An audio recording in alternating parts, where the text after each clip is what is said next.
Tonight, we begin our walk through London.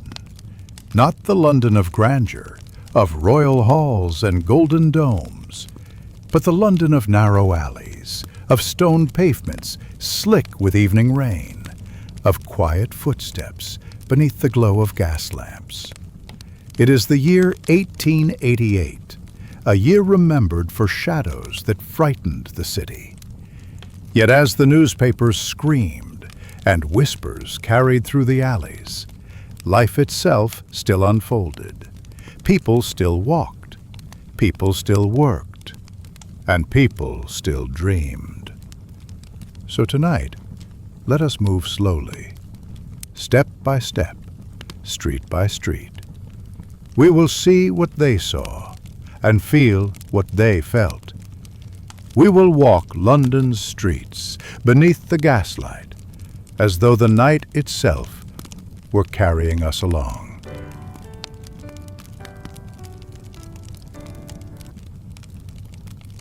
The fog gathers first.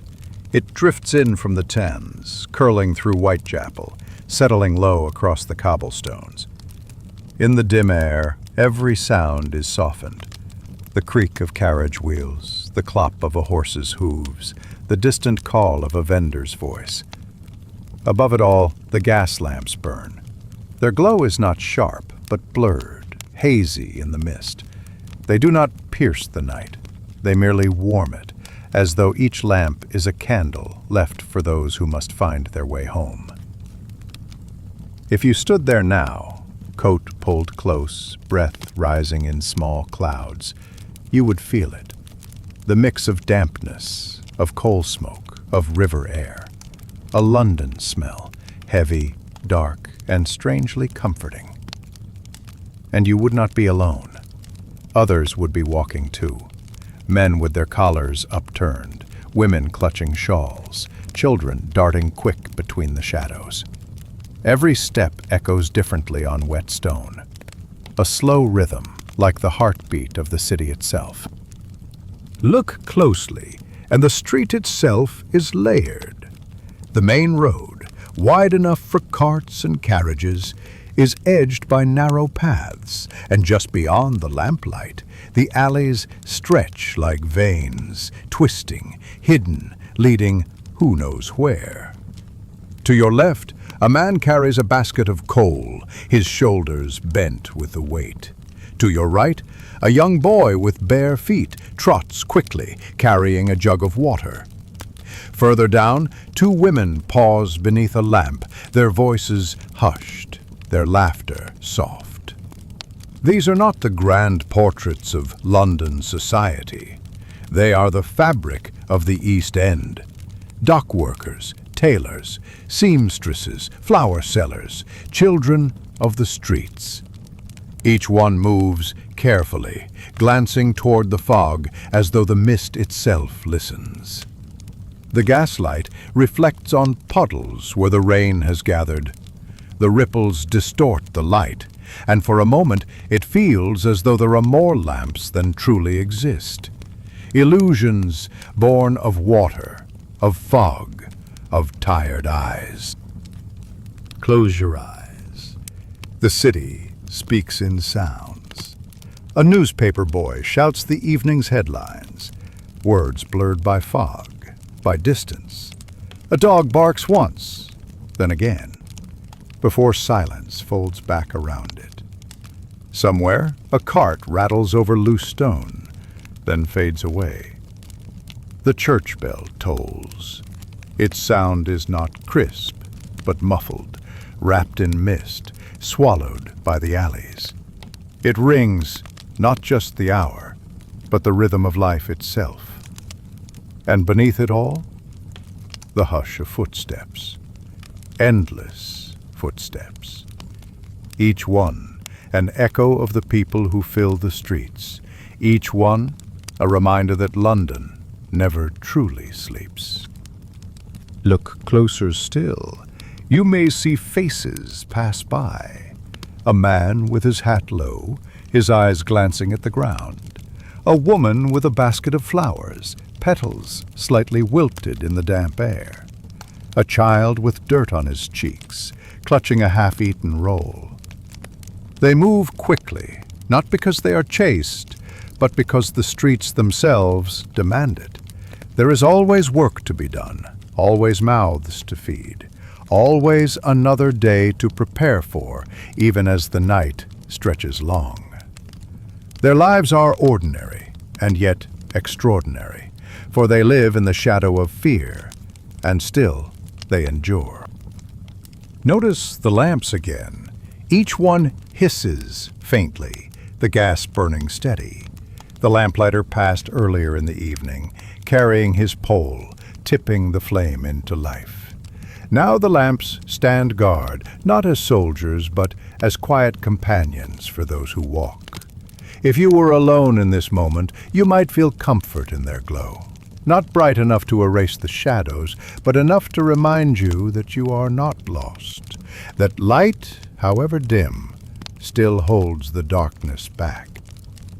And yet, behind the ordinary sounds, behind the ordinary faces, there lingers something else. A hush, a whisper, the kind of silence that follows certain names spoken too often. People do not say his name loudly. They do not shout it in the streets. But in low voices, in taverns and kitchens, in market corners, it is spoken. Jack, the Ripper. And though you may not see him, though most never will, his presence weighs heavy. Every alley feels deeper, every shadow feels longer, every echo of a footstep feels just a little too close. This is London in 1888, a place of life, of laughter, of survival, but also a place where the fog hides more than mist. And so, the street continues, gas lamps fading one after another, fog curling in endless patterns, footsteps soft against stone. This is the beginning of our journey, a single walk on a single night in a single part of London. But it tells us something larger, that life is made of small moments, of light against fog, of bread carried home, of whispers shared in the dark. And as you walk these streets tonight, you are not chasing shadows. You are simply walking, in the company of those who once walked here too. The night has passed, though not completely. In Whitechapel, morning arrives slowly, like a tired guest reluctant to enter the room. The air is pale, not golden. The fog does not vanish with the first light, but lingers, drifting between the narrow lanes and hovering over the rooftops. For those who live here, morning is less a rebirth than a continuation.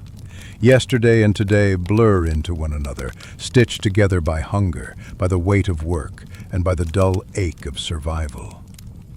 You step outside, boots brushing against damp cobblestones.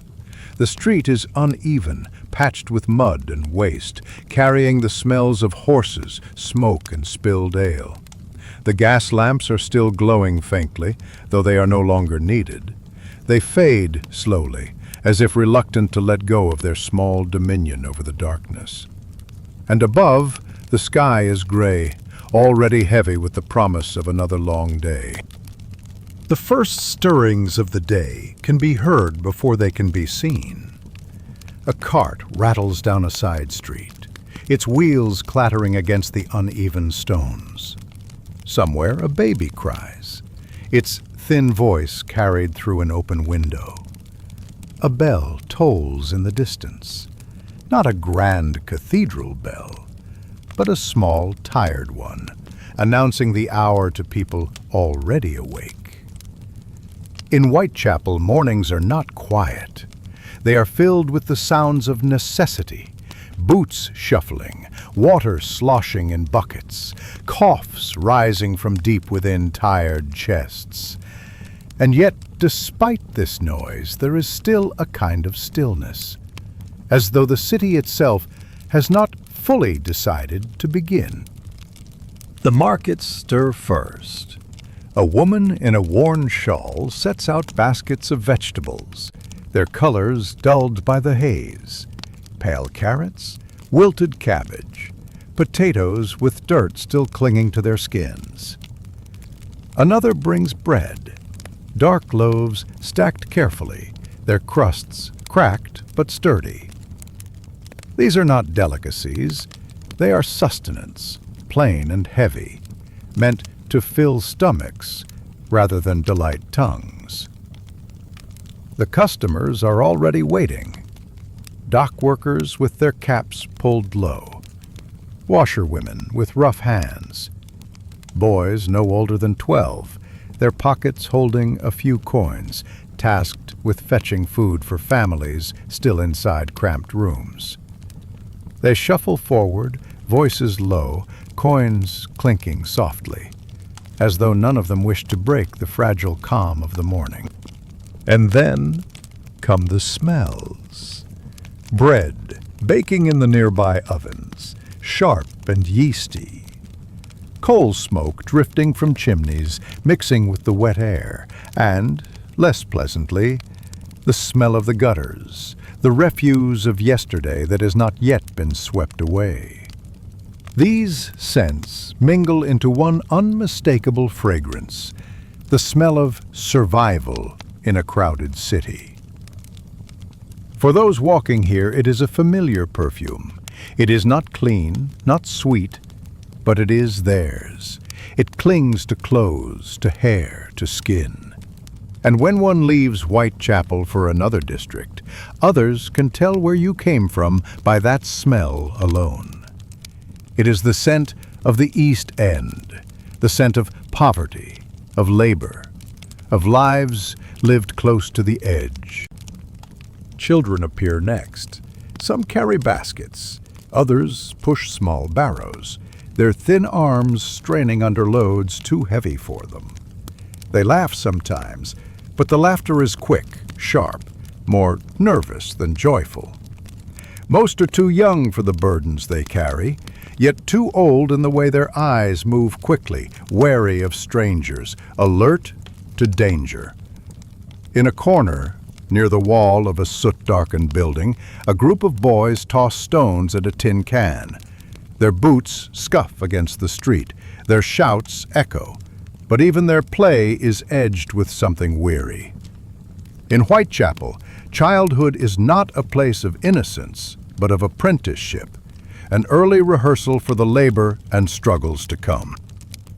The working men gather in knots, waiting for the day's employment. They lean against walls, pipes in hand, voices hushed. Some hope for dock work, others for construction, others still for odd jobs found at taverns or inns. None of it is certain. For many, the morning is less about beginning work than about waiting to see if work will come. These gatherings have a rhythm. One man lights a pipe, passing it to another. Another mutters about wages, about rent. A third leans back against the bricks, eyes half closed, as though conserving energy for a task that may never arrive. Their presence is quiet, but heavy, like stones gathered at the edge of a river, unmoving, yet shaping the flow of everything around them. And then there are the women. Some carry laundry bundles to be washed, balancing them with practiced ease. Others walk with children tugging at their skirts, searching for bread or water. Still others begin the long hours of sewing or mending, their thimbles and needles tucked away in small cloth bags. Their work is often quieter than the men's, but no less demanding. It is work that stretches from morning until night, rarely seen, rarely praised, but always needed. For them, the morning is not a new beginning, but the continuation of endless tasks: fetching, carrying, mending, soothing, scrubbing, cooking. The rhythm is steady, unbroken, like the tide on the Thames. And like the tide, it never truly rests. The sun, when it finally rises higher, does not chase away the fog. Instead, it softens it, turning it a pale silver. The streets are now fully awake, though still subdued. Carriages roll past, their wheels splashing in shallow puddles. Street criers call out the day's papers, their voices breaking through the mist. "Murder in Whitechapel!" they shout, though the words feel less like news and more like an echo of something always present. For those who live here, such headlines are familiar. They are spoken of in low tones, then folded away, as if too dangerous to keep in the open air. The Ripper is not a figure of curiosity. He is a shadow already felt, even when unseen. And so the morning carries on, both ordinary and haunted, filled with bread and labor, with voices and fog, with life lived beneath a constant shadow. By midday, the markets are busier. More people move through the streets, coins exchanged, hands brushed against rough sacks of grain, voices raised in bargaining. Yet beneath the noise there remains a softness, as though everyone speaks one note lower than they might elsewhere. The fog, even in daylight, seems to encourage this hush, pressing down on the voices, softening the edges of sound. And so the morning in Whitechapel draws to its slow close. It has not been dramatic. It has not been marked by grand events. It has been made up of small tasks, small sounds, small exchanges, each one ordinary, each one necessary. For those who walk here, it is simply life, a life lived beneath gray skies and gaslight, where each day begins not with promise, but with endurance. Even as the sun climbs higher, Whitechapel does not brighten. Light here does not fall freely. It filters down cautiously, slipping between rooftops and chimney stacks, dimmed by the lingering fog.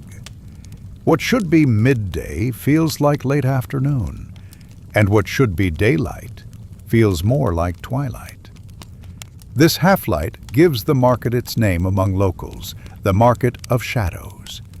It is not an official name, nor one written on any map. It is a whispered name, passed between neighbors, muttered by tired traders, known best by those who walk its narrow lanes. Here, in this stretch of streets and stalls, everything is for sale. Not only bread or vegetables or second-hand shoes, but also favors, secrets, and opportunities. It is a place where the line between what is seen and what is hidden blurs, just as surely as the fog blurs the outlines of the houses. The first stalls are simple. Cracked tables lined with potatoes, onions, and bruised apples. Bundles of wilted greens tied with string. Loaves of bread gone stale by afternoon.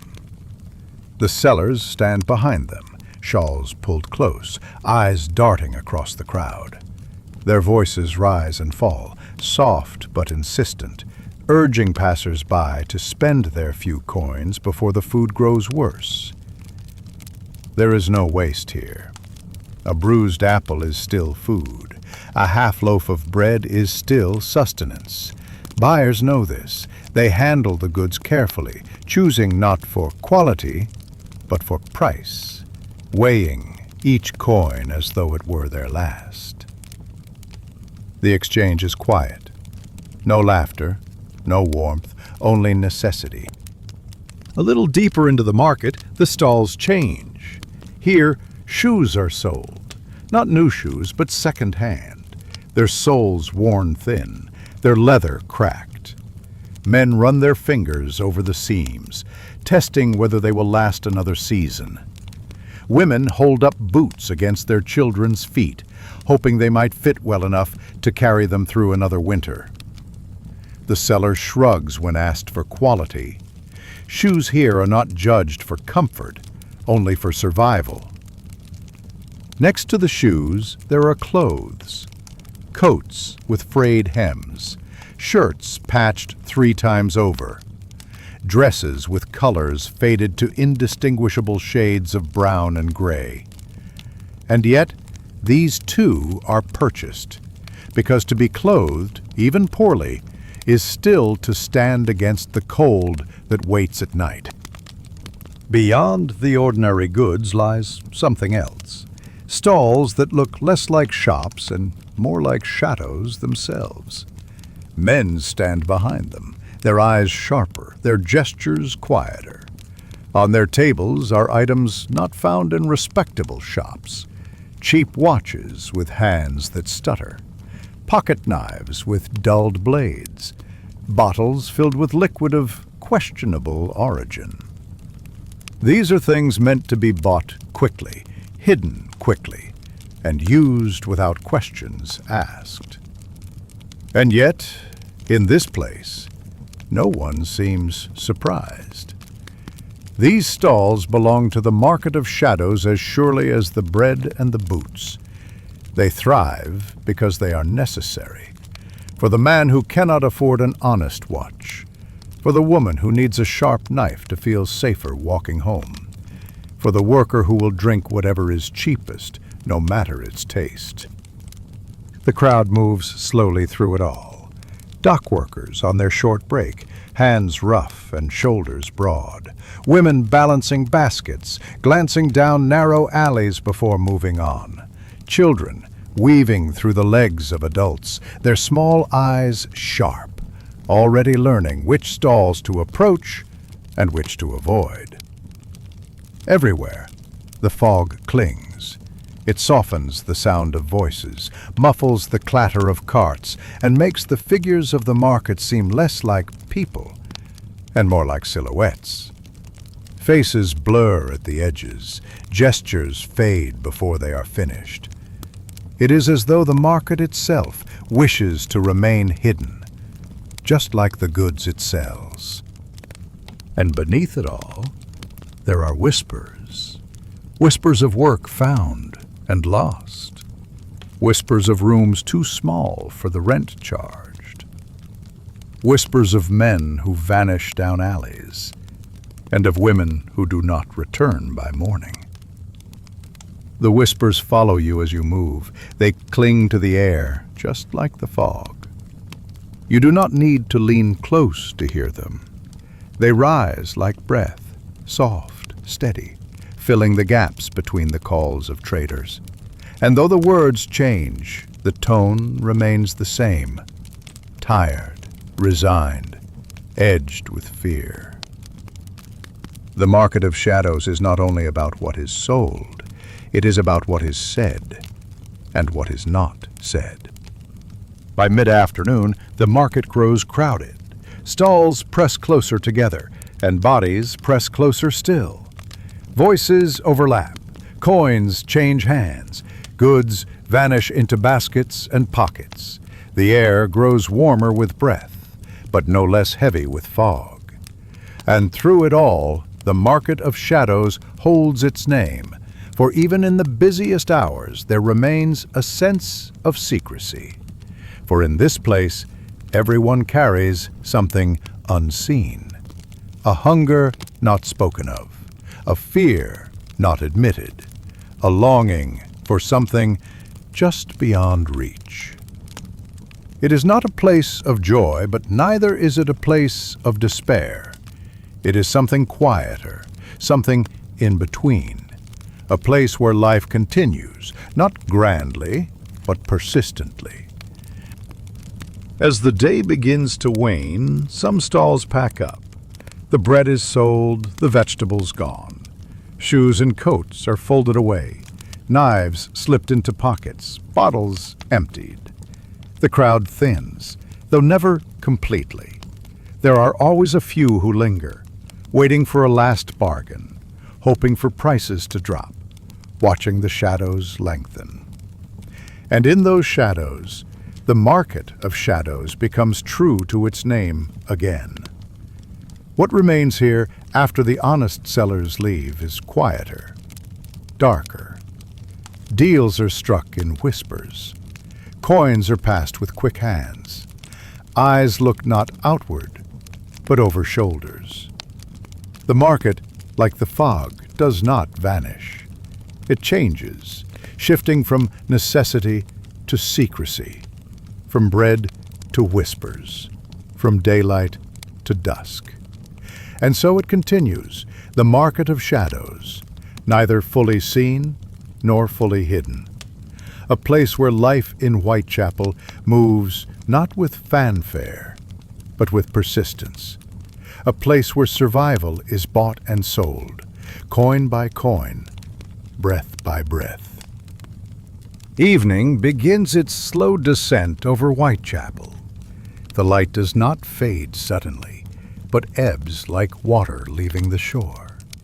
The fog thickens once more, clinging to the corners of houses, swallowing lampposts until their glow is no more than a pale halo. The streets, damp from the day, shine faintly under the dim lamps. And in the distance, voices soften, footsteps slow, the weight of the day pressing down upon the neighborhood. It is in this hour that the taverns awaken. They are not places of elegance. Their doors are low, their walls leaning, their windows clouded by smoke. But they are alive, and they are warm. For those who have spent the day in cold rooms or on damp streets, their glow is a kind of promise. Food, drink, and for a little while, a place to rest the body. You step inside. The first thing that greets you is warmth. Not the clean warmth of a hearth in a rich home, but the thick, heavy warmth of bodies pressed close, of fires stoked with coal, of candles dripping wax into pools on wooden tables. The air is smoky, the ceiling low. Shadows cling to the corners, and the glow of lanterns softens everything, turning sharp edges into blurred shapes. The second thing that greets you is sound. Not loud, not raucous, but steady. The scrape of stools, the low hum of voices, the clink of mugs against rough-hewn wood. Every so often, a burst of laughter rises, but even that feels muffled, as though the fog outside has followed everyone in, pressing gently on their throats. The tables are filled with faces worn by the day, dock workers with hands calloused from rope and salt, seamstresses with tired eyes, their shawls still pulled close, carpenters, peddlers, washerwomen, all gathered in quiet circles. Their words are few, their voices subdued. The tavern is not a place of stories tonight. It is a place of silence, broken only by the sound of mugs being raised and lowered, by the occasional sigh of someone leaning back, letting the day slide off their shoulders. The drink served here is not fine. It is ale, duck, and hay, dark and heavy, poured into chipped mugs. It is gin, cheap and sharp, swallowed quickly, the burn welcomed for its distraction. Bottles line the shelves behind the bar, their labels peeling, the contents cloudy. No one here asks for quality. They ask for cost, for quantity, for the brief warmth it brings. At one table, a man counts his coins before sliding them across the wood. He hesitates, then withdraws one, saving it for tomorrow. At another, two women sit side by side, sharing a single mug between them, their conversation low, their laughter a fragile thing, as though it might shatter if raised too high. In the corner, an old man sings softly to himself, a tune without words, his voice little more than a whisper. Few pay him attention, but his humming weaves through the room like a thread, binding together the silence, giving shape to the night. The tavern keeper moves steadily behind the bar. A woman in her middle years, sleeves ruled, hair pinned back. Her eyes are quick, her motions quicker still, pouring, wiping, counting, nodding. She does not smile, but neither does she frown. She is the still point around which the room turns, the one who has seen every story pass through her doors, from joy to sorrow to anger. And yet she moves without judgment, without pause, as though she knows that her role is not to remember, but simply to keep the night flowing. The night deepens, and with it the tavern shifts. The quiet of early evening gives way to something looser. Voices grow a little louder, shoulders relax. A laugh lasts a moment longer. A song hums a note stronger. The air thickens with smoke, but also with release, as though the walls themselves absorb the weight of worry from those inside. Still, this is not a place of abandon. There are no grand songs, no pounding fists, no wild dancing. This is Whitechapel, where life is narrow and hard, and pleasures are measured in sips rather than gulps. The glow here is not bright. It is steady, dim, enough to carry the weary through another night. Occasionally, a stranger passes through. A man with cleaner boots, his coat newer, his accent sharper. He draws glances, then murmurs. Some watch him with curiosity, others with suspicion. He will not stay long. Taverns like this are not meant for outsiders. They are shelters, built not of wood and stone alone, but of familiarity, of shared burdens, of faces known even in passing. And so the night closes in. The tavern's glow spreads no further than its walls, but within those walls it holds back the dark. Men and women linger until the last possible moment, until the coin is gone or the body demands rest.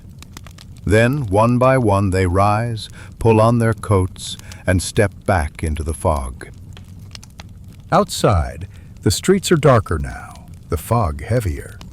But for a little while, the people who sat within the tavern carry with them a faint warmth, a lingering taste of drink, a memory of voices in dim light.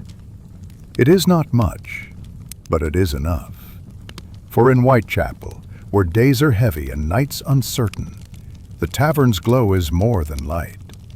It is a reminder that even in the shadows, even in the fog, there is a place to sit, to breathe, to endure. And when the doors close and the last candle is snuffed, the glow does not vanish entirely. It lingers, carried in the footsteps of those who walked home, in the murmurs of those who shared a drink, in the silence of those who found, if only for an hour, a place of rest. The night in Whitechapel has grown colder. The fog has not lifted, but it has thinned just enough for the faint shape of buildings to be seen. Crooked chimneys leaning into one another, walls streaked black with soot, and windows dimmed by grime. The streets are quieter now, though the occasional rattle of a cartwheel or the hollow strike of boots against cobblestones still carries through the damp air. And here, among the alleys and corners, stands a building that is neither quite home nor wholly foreign. A lodging house. It does not stand out.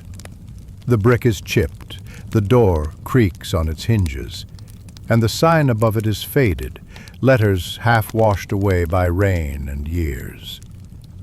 But for many in Whitechapel, it is the closest thing to safety, if safety can be bought for a few pennies a night. You step inside.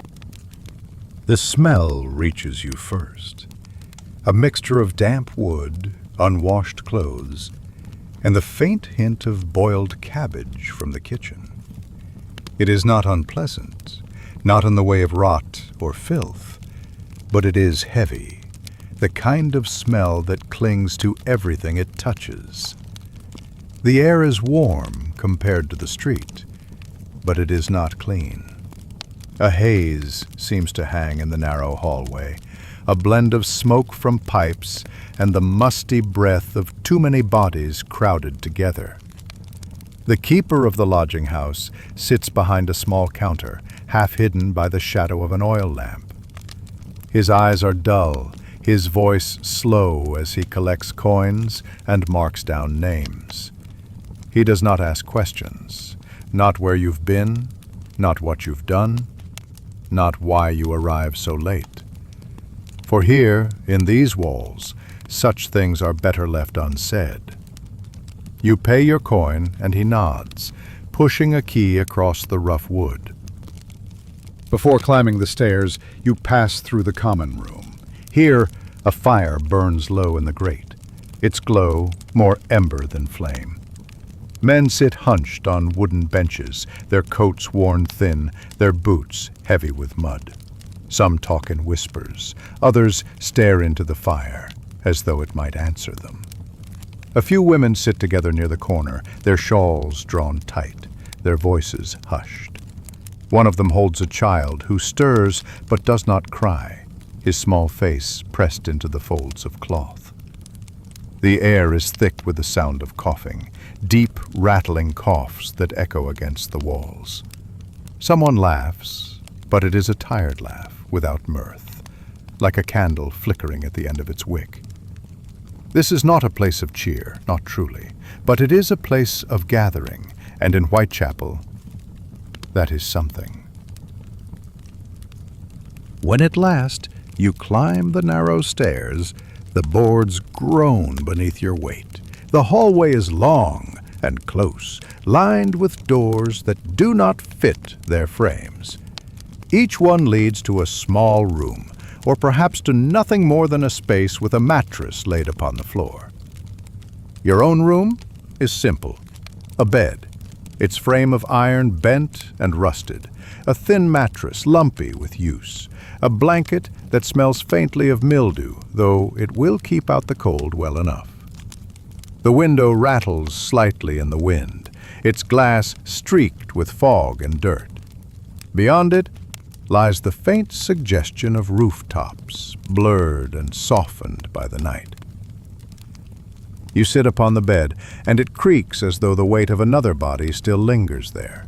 And for a moment, silence surrounds you, broken only by the faint sounds that seep through the walls, the cough of a man in the next room, the creak of footsteps overhead, the whisper of someone's prayer before sleep. But silence does not last long here. The night is filled with voices, soft, fragmented, and half-hidden. Two men argue in hushed tones about work that never seems to come. A woman murmurs to herself, repeating the same words again and again, as though they are a charm against fear. Somewhere down the hall, a child cries for a moment before being hushed back into uneasy sleep. The lodging house is not a refuge from fear, not in these nights, for outside the city is restless. Outside, whispers of death cling to the fog, and within these walls, each person knows someone who has walked too far into the dark and never returned. And so the voices rise, low and uncertain, each one a small attempt to hold the night at bay. As you lie down upon the narrow bed, you can feel the weight of the lodging house pressing in, not as something cruel, but as something heavy. These walls are not strong, not truly, but they have held against countless nights like this one. For those who live here, the lodging house is both haven and reminder. Haven, for it keeps out the cold and the rain. Reminder, for it offers no escape from the fear that lingers in the streets beyond. In this narrow room, with the faint smell of smoke and damp, you close your eyes. The bed creaks, the voices fade, and the fog outside curls tighter around the city. And though the night is long, the lodging house will endure. The lodging house night fades into morning, though the word morning feels almost generous. The sun rises weakly in London, its light muted by smoke and fog. From the narrow window, the world is not golden or clear, but gray, a dull wash of sky, sagging rooftops, and chimneys belching soot. And yet, this is the beginning of another day. The city stirs with the shuffle of boots and the hollow ring of carts rolling down uneven stones. For many in Whitechapel, the day is not their own. It belongs to the factory. You step into the street and join the stream of bodies that move together silently, almost without thought. Men with caps pulled low, women with shawls wrapped tight.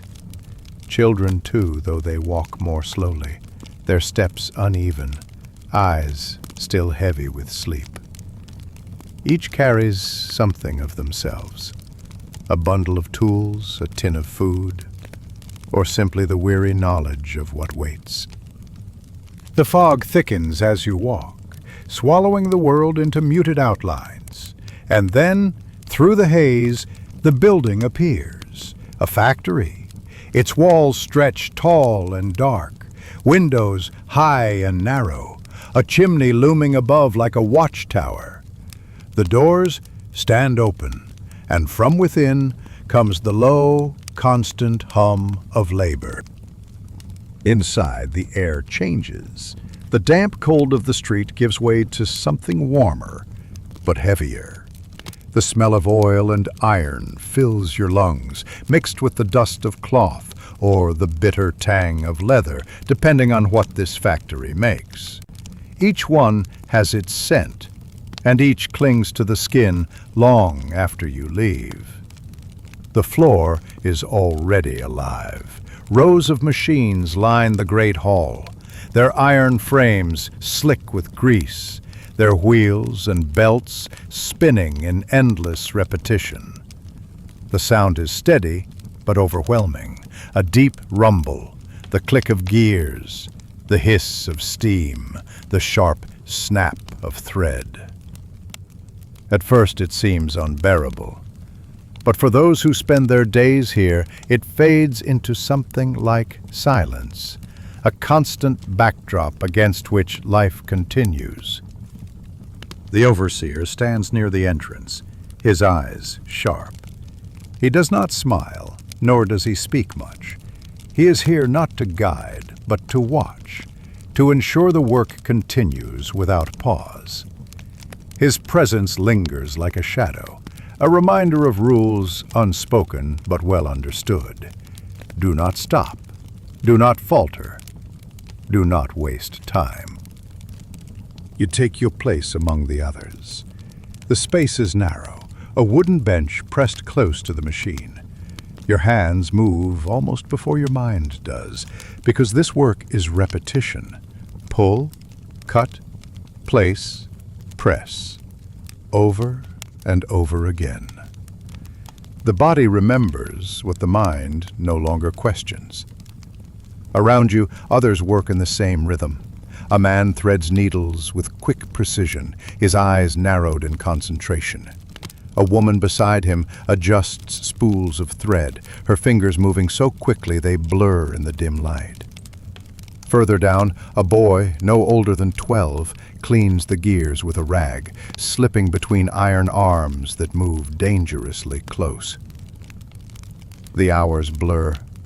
The factory does not change its pace, does not pause for thought or feeling. It demands presence without self, attention without rest. And in its noise, voices are lost. People speak, but their words are swallowed by the roar of machines.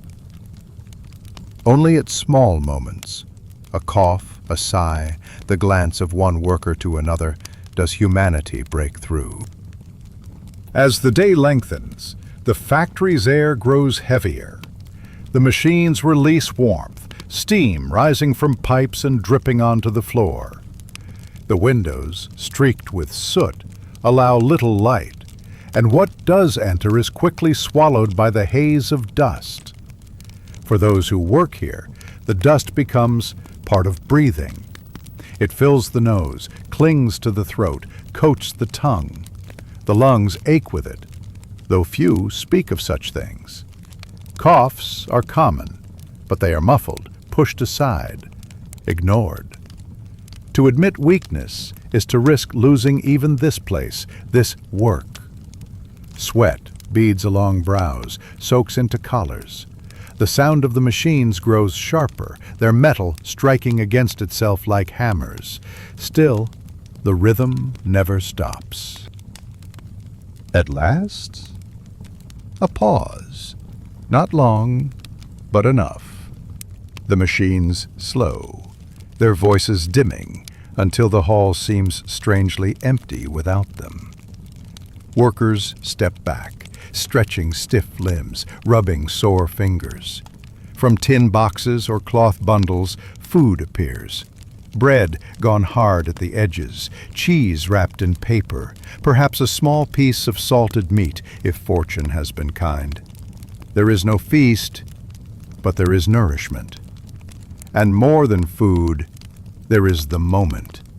A chance to look at one another, to share a word, a smile, even a laugh.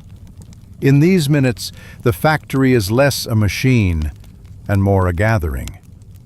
The overseer still watches, but even he knows the pause is necessary, for without it, the bodies would falter and the work would stumble. And then, just as suddenly, the moment ends. The whistle blows, the machines awaken, and the rhythm resumes. The hours after midday stretch longer. The body grows slower. The hands ache more deeply. Eyes blur. Lids grow heavy. Still, the machines demand movement. The work becomes dreamlike, the rhythm carrying you forward without thought. Sometimes you forget the day, the hour, even yourself. You are only hands, only repetition. Time does not move as it does outside. It is measured not in minutes, but in the number of tasks completed, the number of spools emptied, the number of pieces passed from one station to the next. For some, these hours are the hardest. For others, they are simply the way life is. No more, no less. At last, the bell.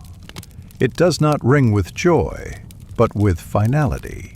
The machines slow, their endless repetition grinding to silence.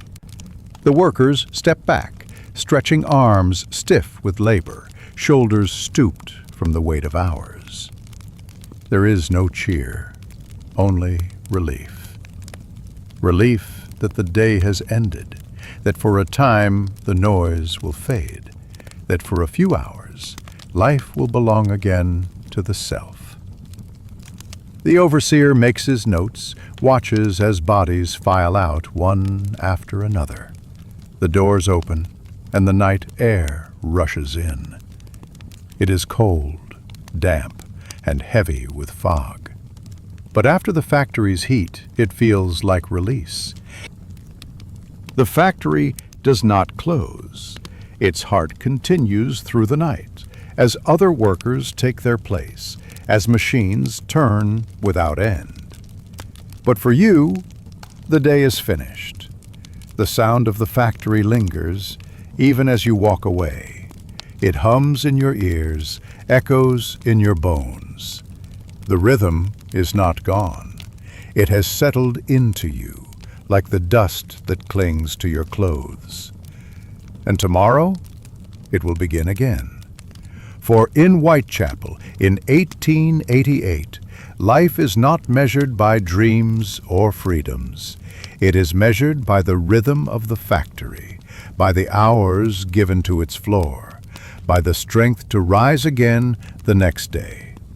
And so, the city exhales, and the night resumes. The fog has not lifted.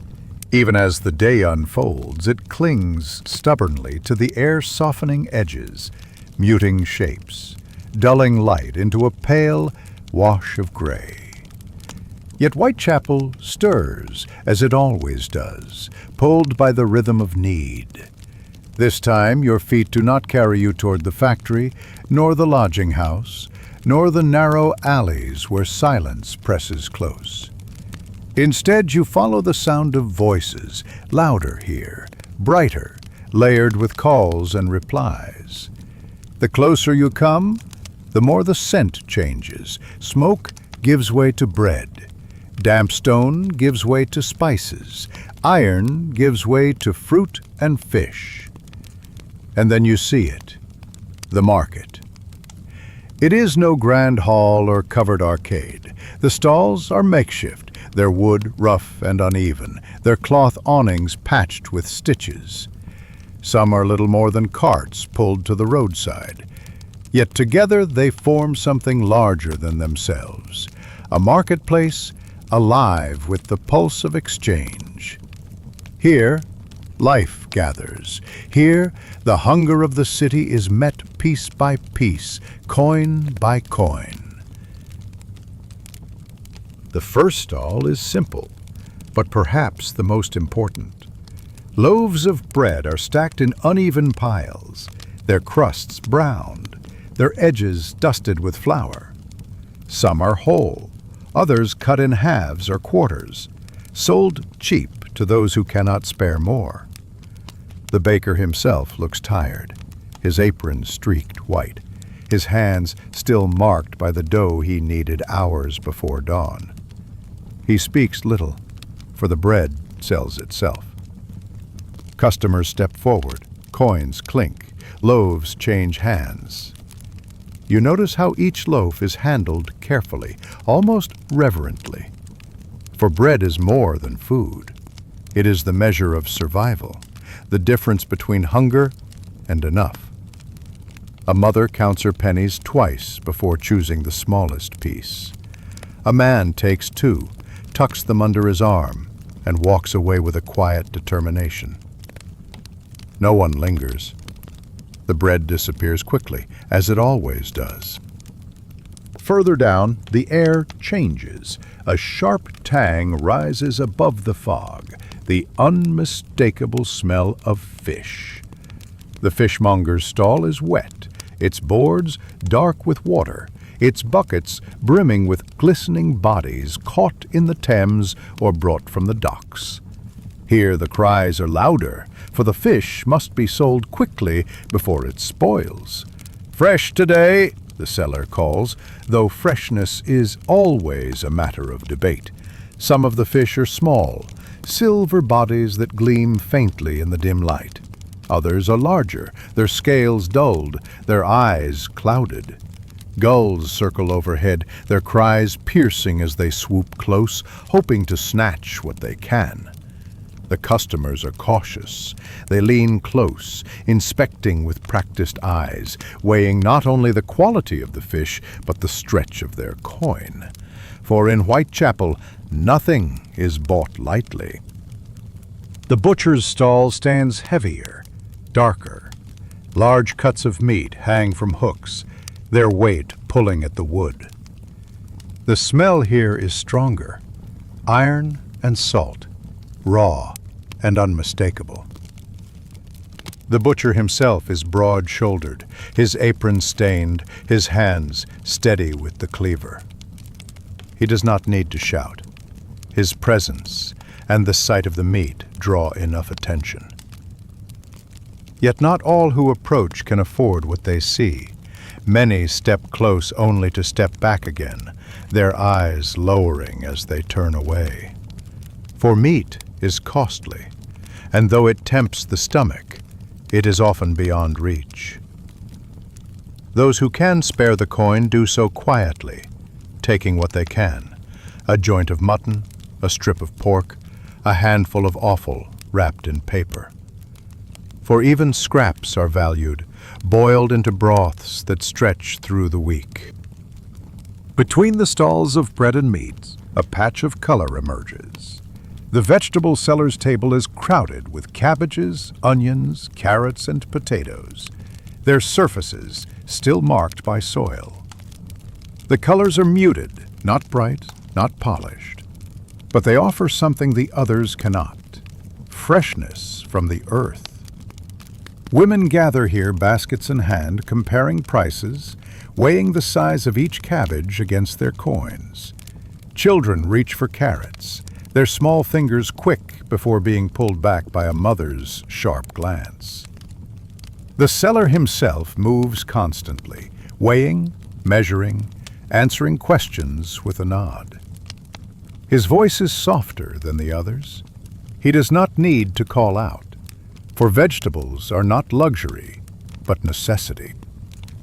Around the edges of the market, peddlers weave through the crowd. They carry their goods not in stalls, but in baskets or trays: pins and needles, scraps of fabric, buttons, ribbons, candles. Their voices are higher, quicker, offering bargains, urging buyers to take what little they can. These are not essentials, not like bread or vegetables. But even in Whitechapel, life asks for more than survival.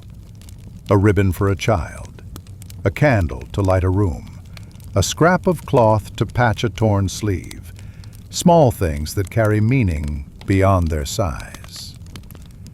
The peddlers move quickly, slipping between bodies, pressing goods into hands before anyone can refuse. Some succeed, others do not. But still they continue, for to stop is to be forgotten.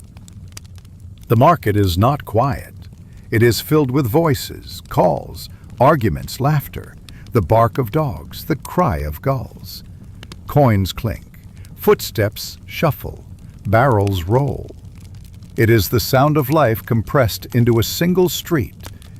And yet, beneath the noise, there is silence. The silence of need. Every word spoken is shaped by hunger, every purchase measured by what cannot be spared. Few here have more than enough, and most have less. The market is not a place of wealth. It is a place of survival. Each stall, each exchange is a reminder of what it costs simply to live another day. As the day fades, the market begins to thin. The bread is gone, the vegetables reduced to scraps, the fish nearly sold. The butchers close their blocks, the peddlers slip away. What remains is gathered quickly before darkness returns. The fog thickens again, swallowing stalls into shadow, softening voices into whispers.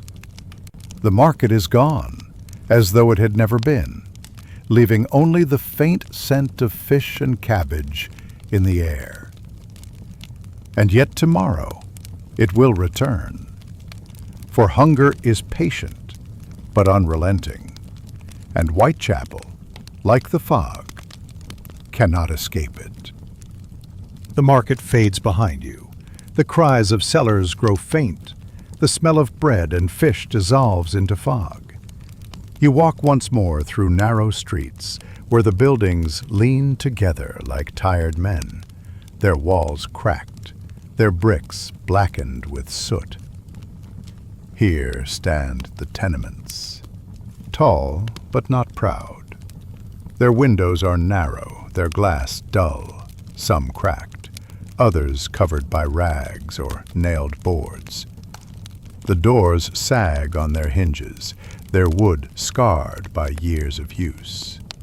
And yet, behind these walls, life hums quietly. For thousands in Whitechapel, this is home. You step through a doorway into the dim interior of a tenement. The air is heavy, thick with the smell of cooking, unwashed clothes, and damp wood. The stairs rise before you, crooked, their steps worn by countless feet. Voices drift from behind thin walls, a baby's cry, a woman's laughter, the low murmur of a song half remembered.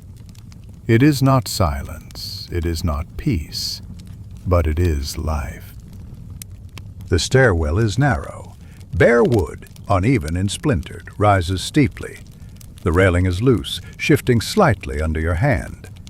Each step creaks, a long, tired sigh beneath your weight.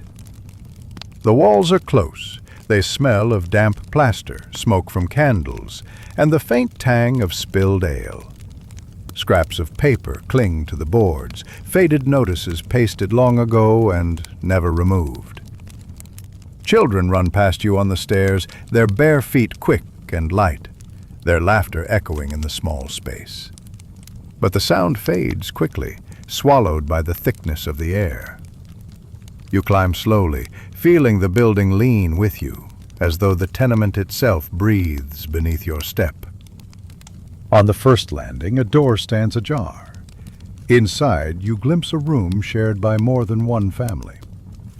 A table stands at the center, scarred with knife marks, its surface crowded with bowls and scraps of bread. A pot simmers weakly over a small fire, steam rising with the faint smell of cabbage. Around the edges of the room, mattresses lie pressed against the walls, thin blankets folded neatly, though worn thin with use. Two women sit together near the hearth, their hands busy with sewing. They speak quietly, their voices soft, steady, measured. A man dozes in the corner, his boots still on, his head tilted back against the wall. A child draws on the floor with a stub of chalk, shapes that fade quickly into the wood. It is crowded, it is noisy, and yet, in its way, it is home. Higher up, you reach another door, this one closed. When it opens, the space is smaller still. One room, one family. A mother rocks a baby in her arms, humming a tune too faint to carry. The father sits near the window, his shoulders bent, his eyes fixed on the street below. His hands rest on his knees, motionless, as though too weary to lift them. The walls are bare, the plaster cracked. The floorboards gape slightly, and through them rises the sound of voices from the room below. A single candle burns on a shelf, its light weak but steady. The family's belongings fit into one corner, a trunk, a blanket folded over its lid, a pair of shoes tucked neatly beneath. Nothing more, nothing less. The room is small, but the silence within it is larger than the walls. Stepping back into the hallway, you feel the press of the tenement more clearly. Doors line the corridor, each one leading to lives unseen, but heard. Behind one, a man coughs deeply, the sound ragged and long. Behind another, a baby cries without pause. Somewhere further down, a song rises, a folk tune, sung softly, carrying a trace of warmth through the walls. The hall itself is dim. The floorboards sag in the middle, the walls lean inward, as though the building has bent to the weight of all it carries. But in the stillness between sounds, there is something else too, a sense of endurance, of survival, of quiet persistence. The tenement does not break, it holds. At the top of the stairs lies the attic. The ceiling slopes sharply, beams cutting low across the space. The air is colder here, damp seeping through cracks in the roof. The light filters in through a small window, gray and faint. Two beds sit under the beams, their straw mattresses spilling at the edges. Clothes hang from nails driven into the wood.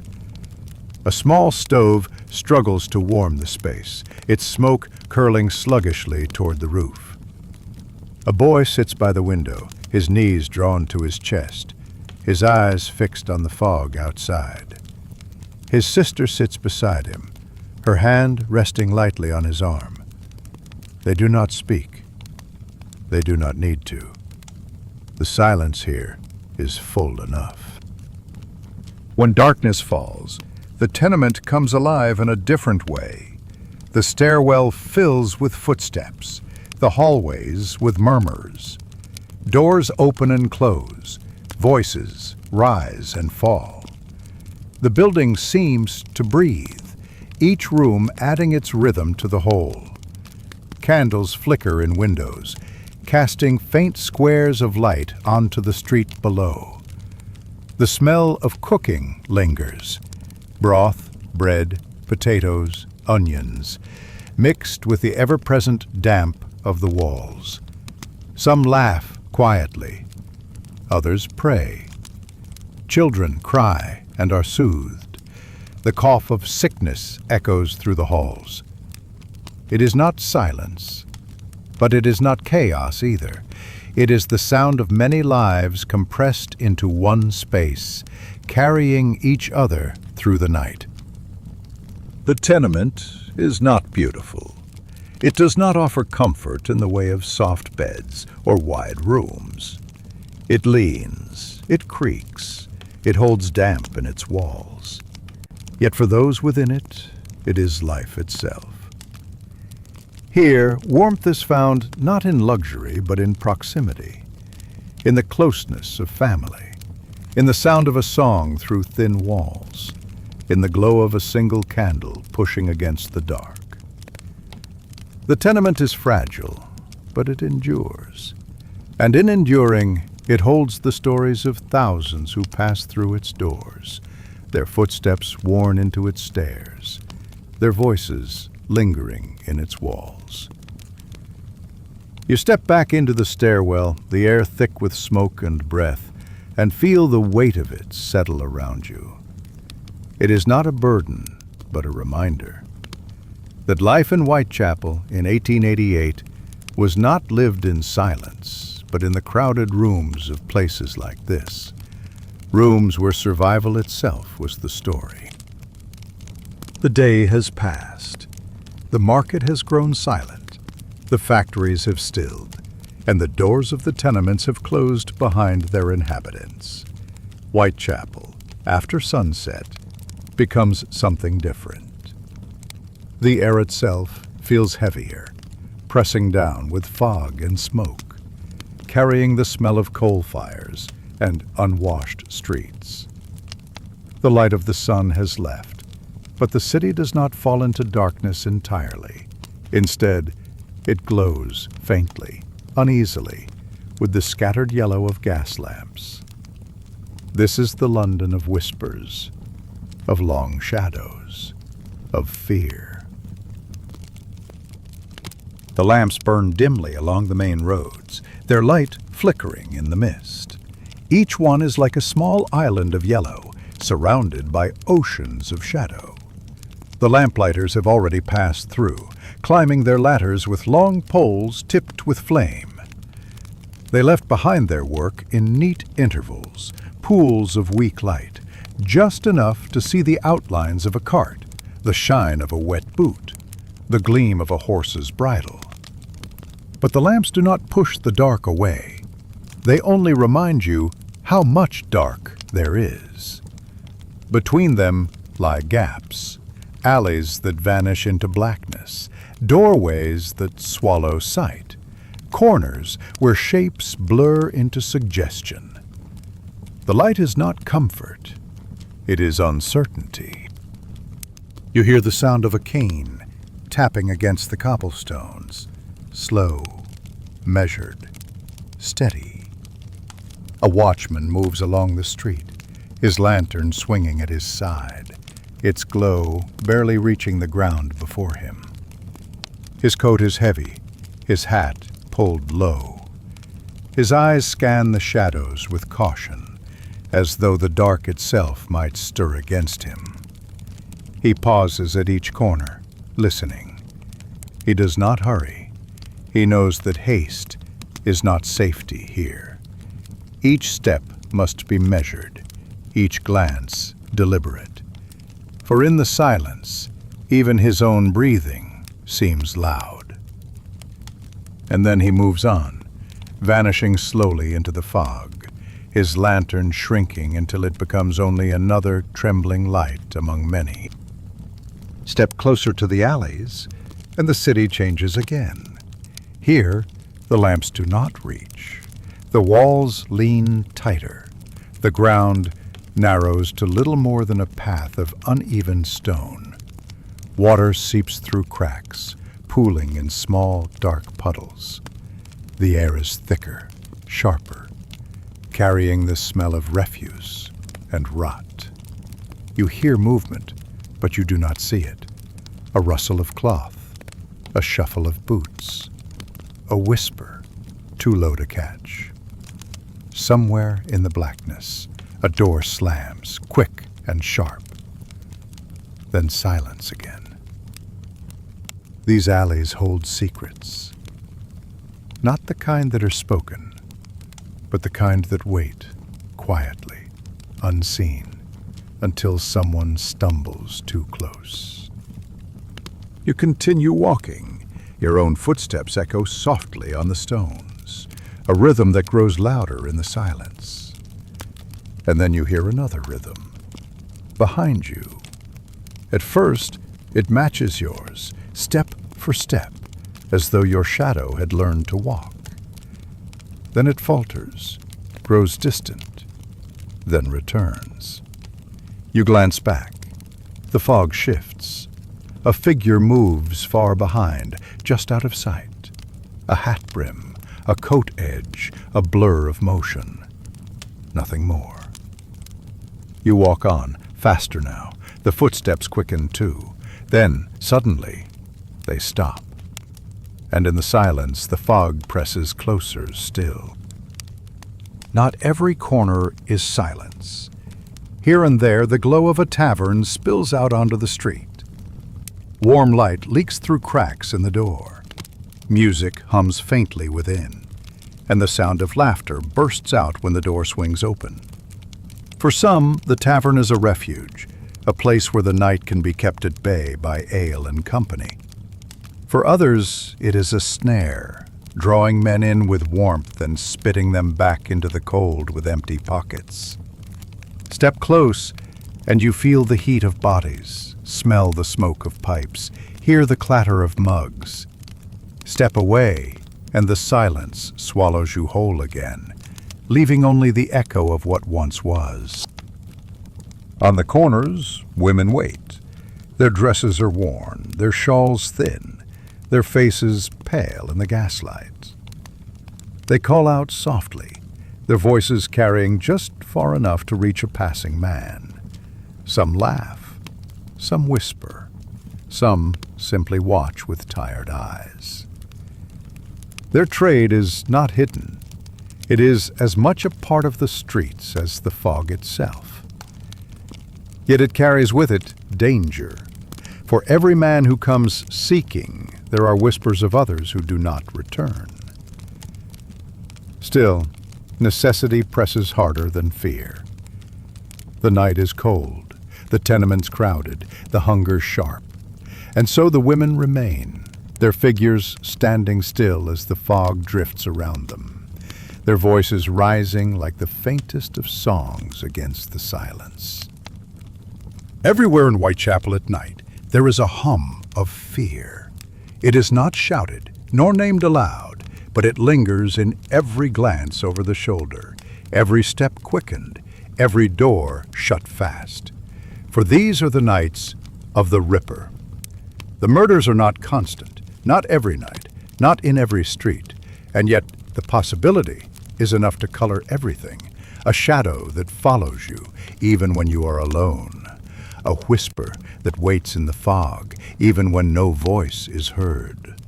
The fear is not in what is seen, but in what might be, in what the night may hold, just beyond the lamp's weak glow. At last, you turn toward home. The night stretches long behind you, and the fog clings to your coat, your hair, your very breath.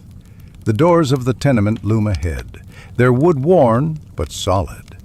Inside, the rooms are crowded, the air thick, but there is light, there are voices, there is warmth.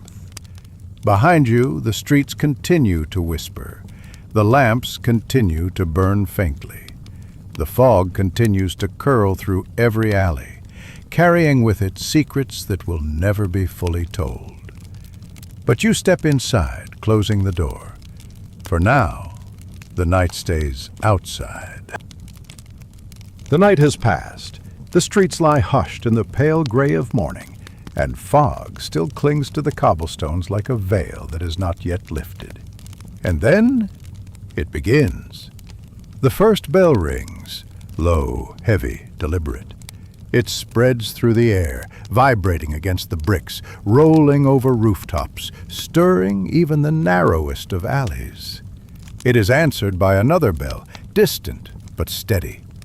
Then another, until the whole of Whitechapel seems to hum with the sound, each church carrying its note into the fog, weaving together a fabric of slow, solemn tones.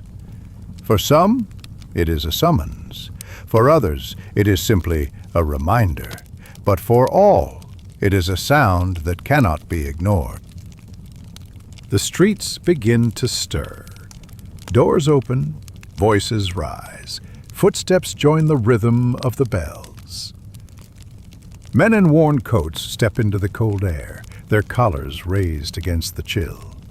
Women gather children by the hand, adjusting shawls over small shoulders. The poor, the weary, the doubtful, all move slowly toward the sound.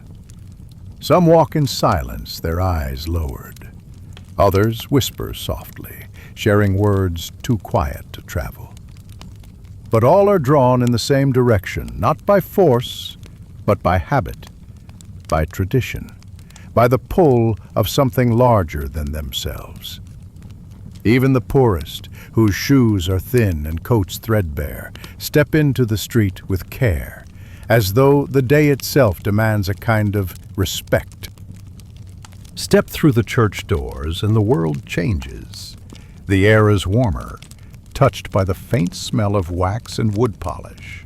Candles flicker in iron holders, their flames steady despite the draft from the opening door.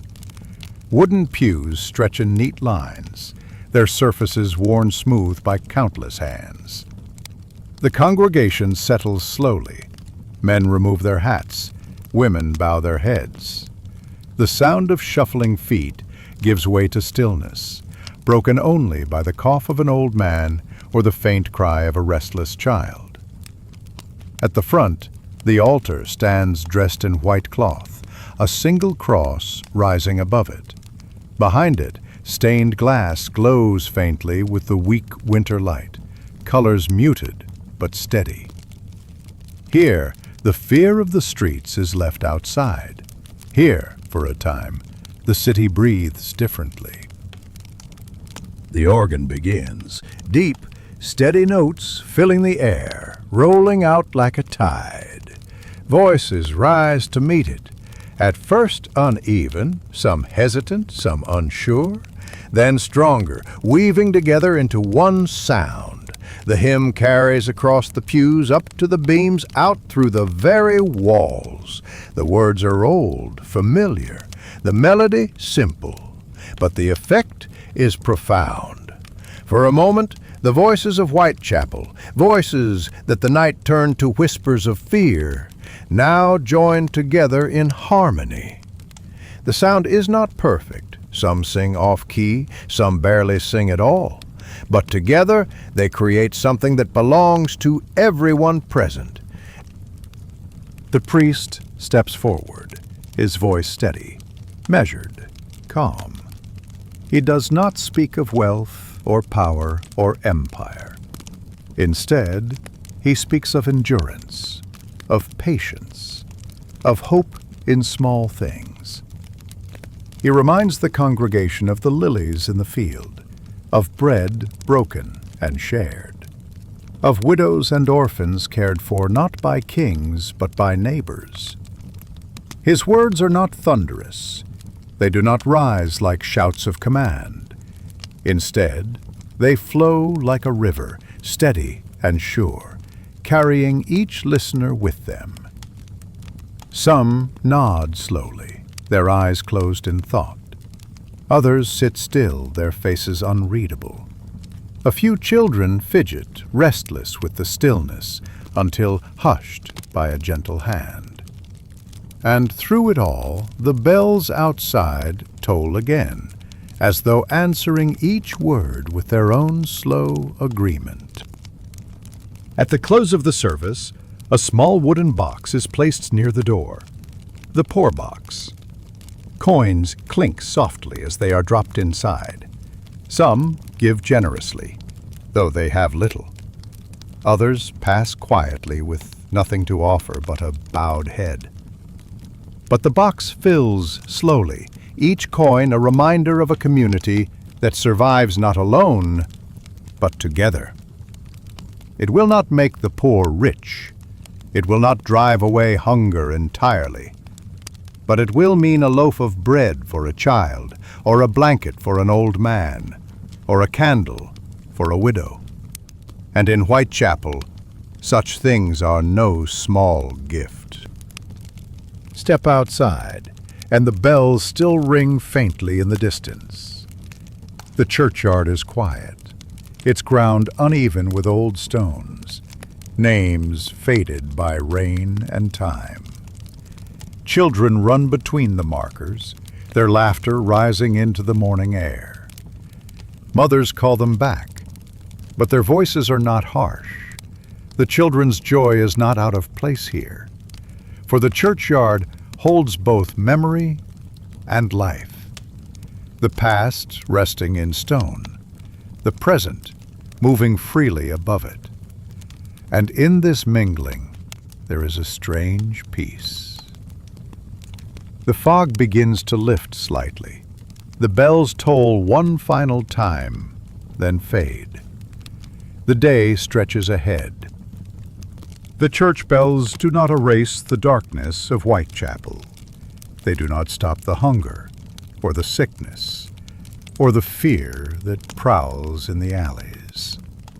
But they offer something else, a rhythm, a reminder, a gathering place where silence is filled with song, where hands reach out not in suspicion, but in comfort. For those who lived in the shadow of fear, the bells were a steady presence. They called the city not to power, but to patience, not to riches, but to endurance. And so even in the hardest days, when whispers filled the streets and the night pressed close, the bells still rang. Their sound carried through fog and fear alike, reminding all who heard them that the city still breathed, still hoped, still endured. Whitechapel is not a city of silence. Even when the fog presses thick and the streets seem still, voices weave through the alleys, through the tenements, through the taverns. And among those voices, rumors travel faster than coin.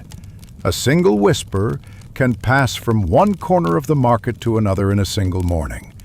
By nightfall, it will have wound its way into taverns, over fences, through stairwells and doorways, until it belongs to everyone. The Ripper's knife may cut in shadows, but it is the rumors that haunt the day. At the market stalls, the talk begins. Two women bend over baskets of potatoes, their shawls drawn close, their voices low. One says she heard the constable has a suspect. Another swears she saw a man in blood-stained clothes slip down an alley just the night before. A third insists it was not a man at all, but someone dressed as one, a shadow in disguise.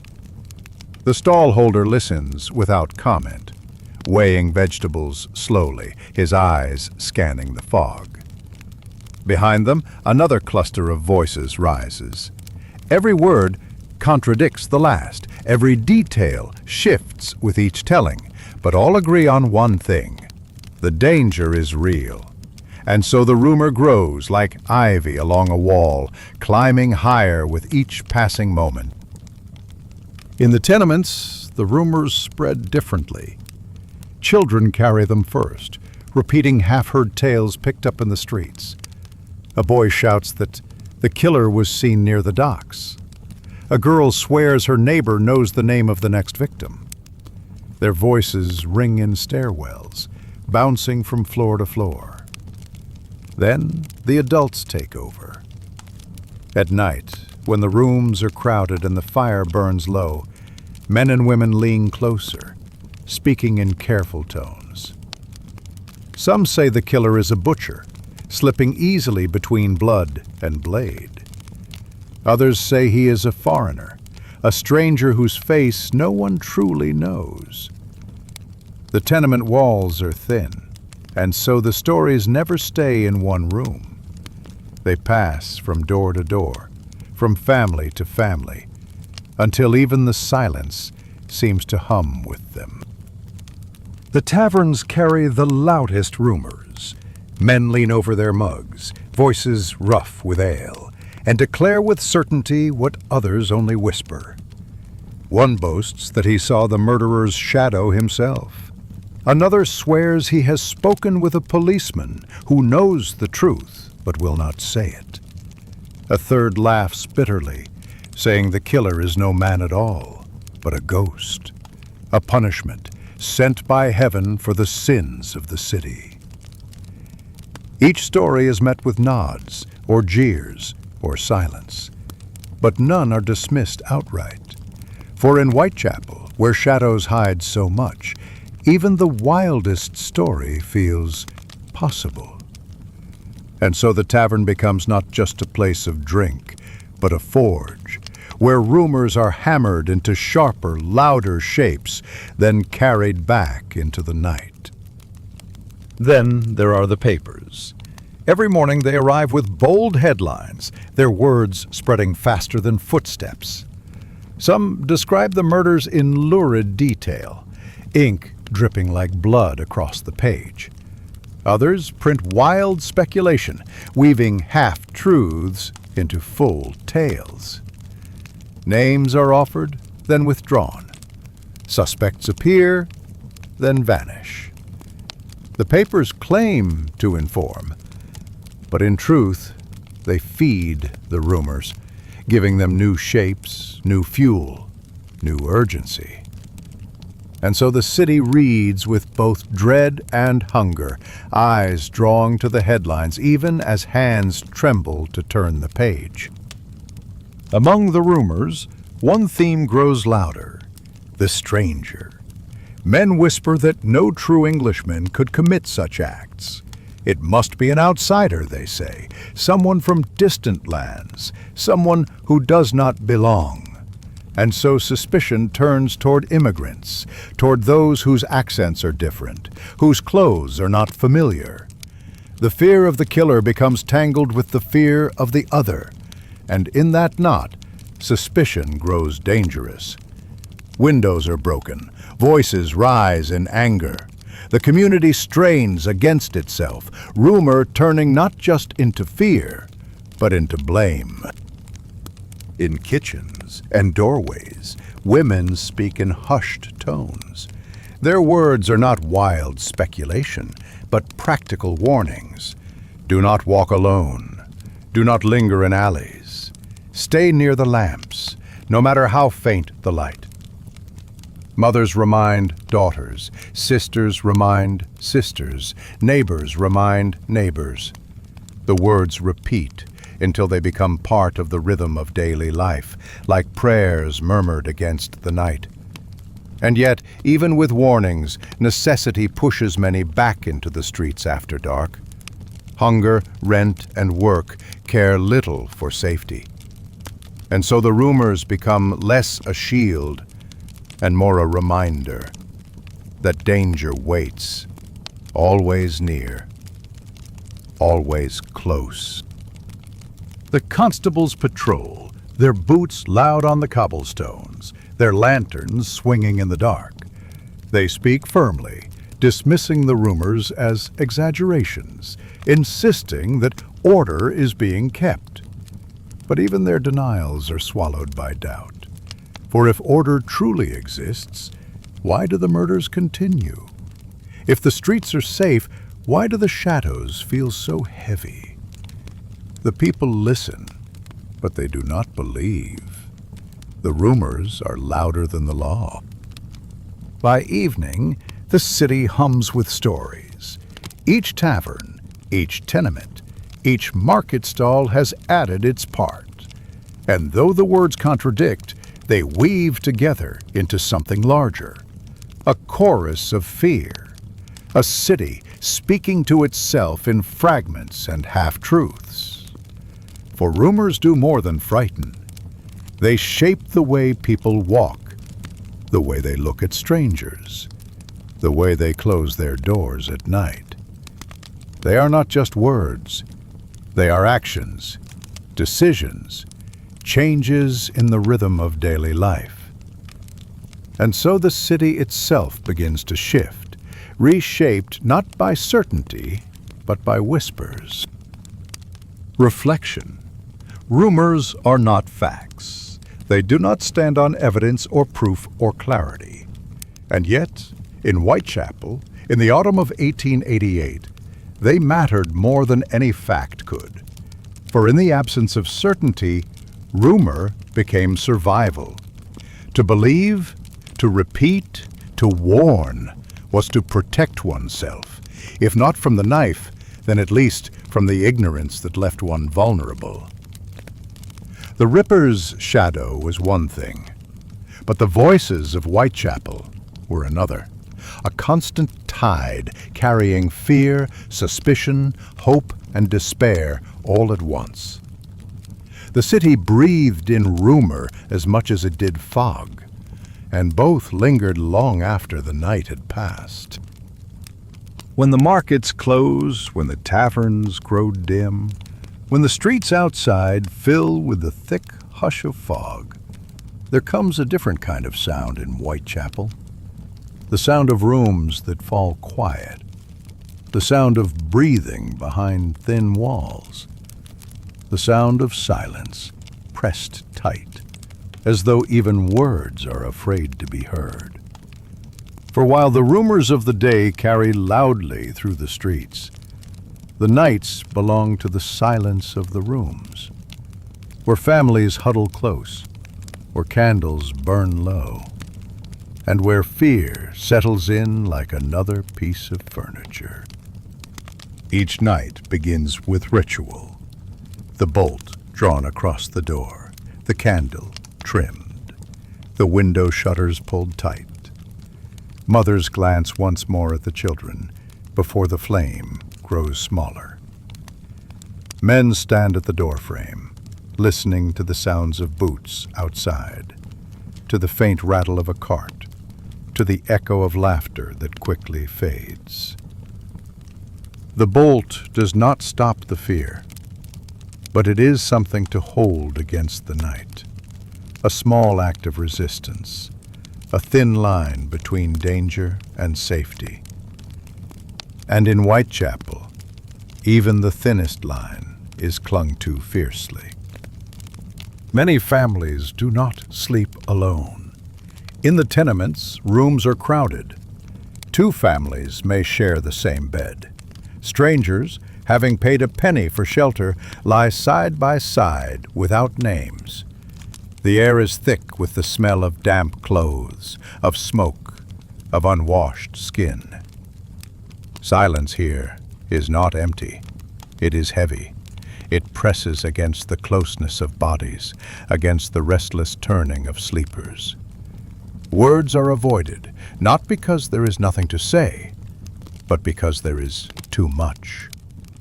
In this silence, every creak of the floor, every rattle of the wind becomes sharper. Every noise outside, a boot, a shout, a distant cry, feels closer. And so the silent room is not restful, it is waiting. For mothers, sleep does not come easily. They lie awake long after children have closed their eyes. Their ears strain toward the window, toward the stairwell, toward the streets below. Every sound is measured. Every silence is counted. Some whisper prayers beneath their breath. old words repeated out of habit as much as faith. Others simply listen, their hands resting lightly on the blankets as though touch alone might keep danger at bay. And when the candle burns down to its end, when the darkness thickens, their eyes stay open still, not because they expect to see anything, but because they fear what might come unseen. In the silence, thoughts wander. Men think of work left unfinished, of debts unpaid, of the landlord's visit at week's end. Women recall the faces of neighbors, wondering who might not wake tomorrow.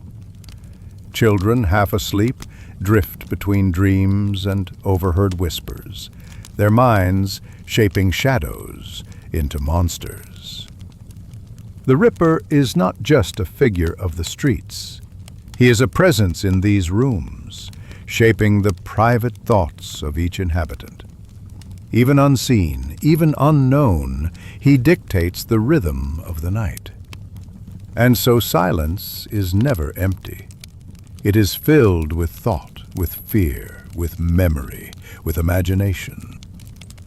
Whitechapel's tenements are not made for privacy. The walls are thin, wood splitting in places, plaster crumbling in others. Voices slip through easily, whether whispered or shouted. A cough in one room is heard in the next. A cry carries even further. And so the silence is often broken not by the street, but by the neighbors.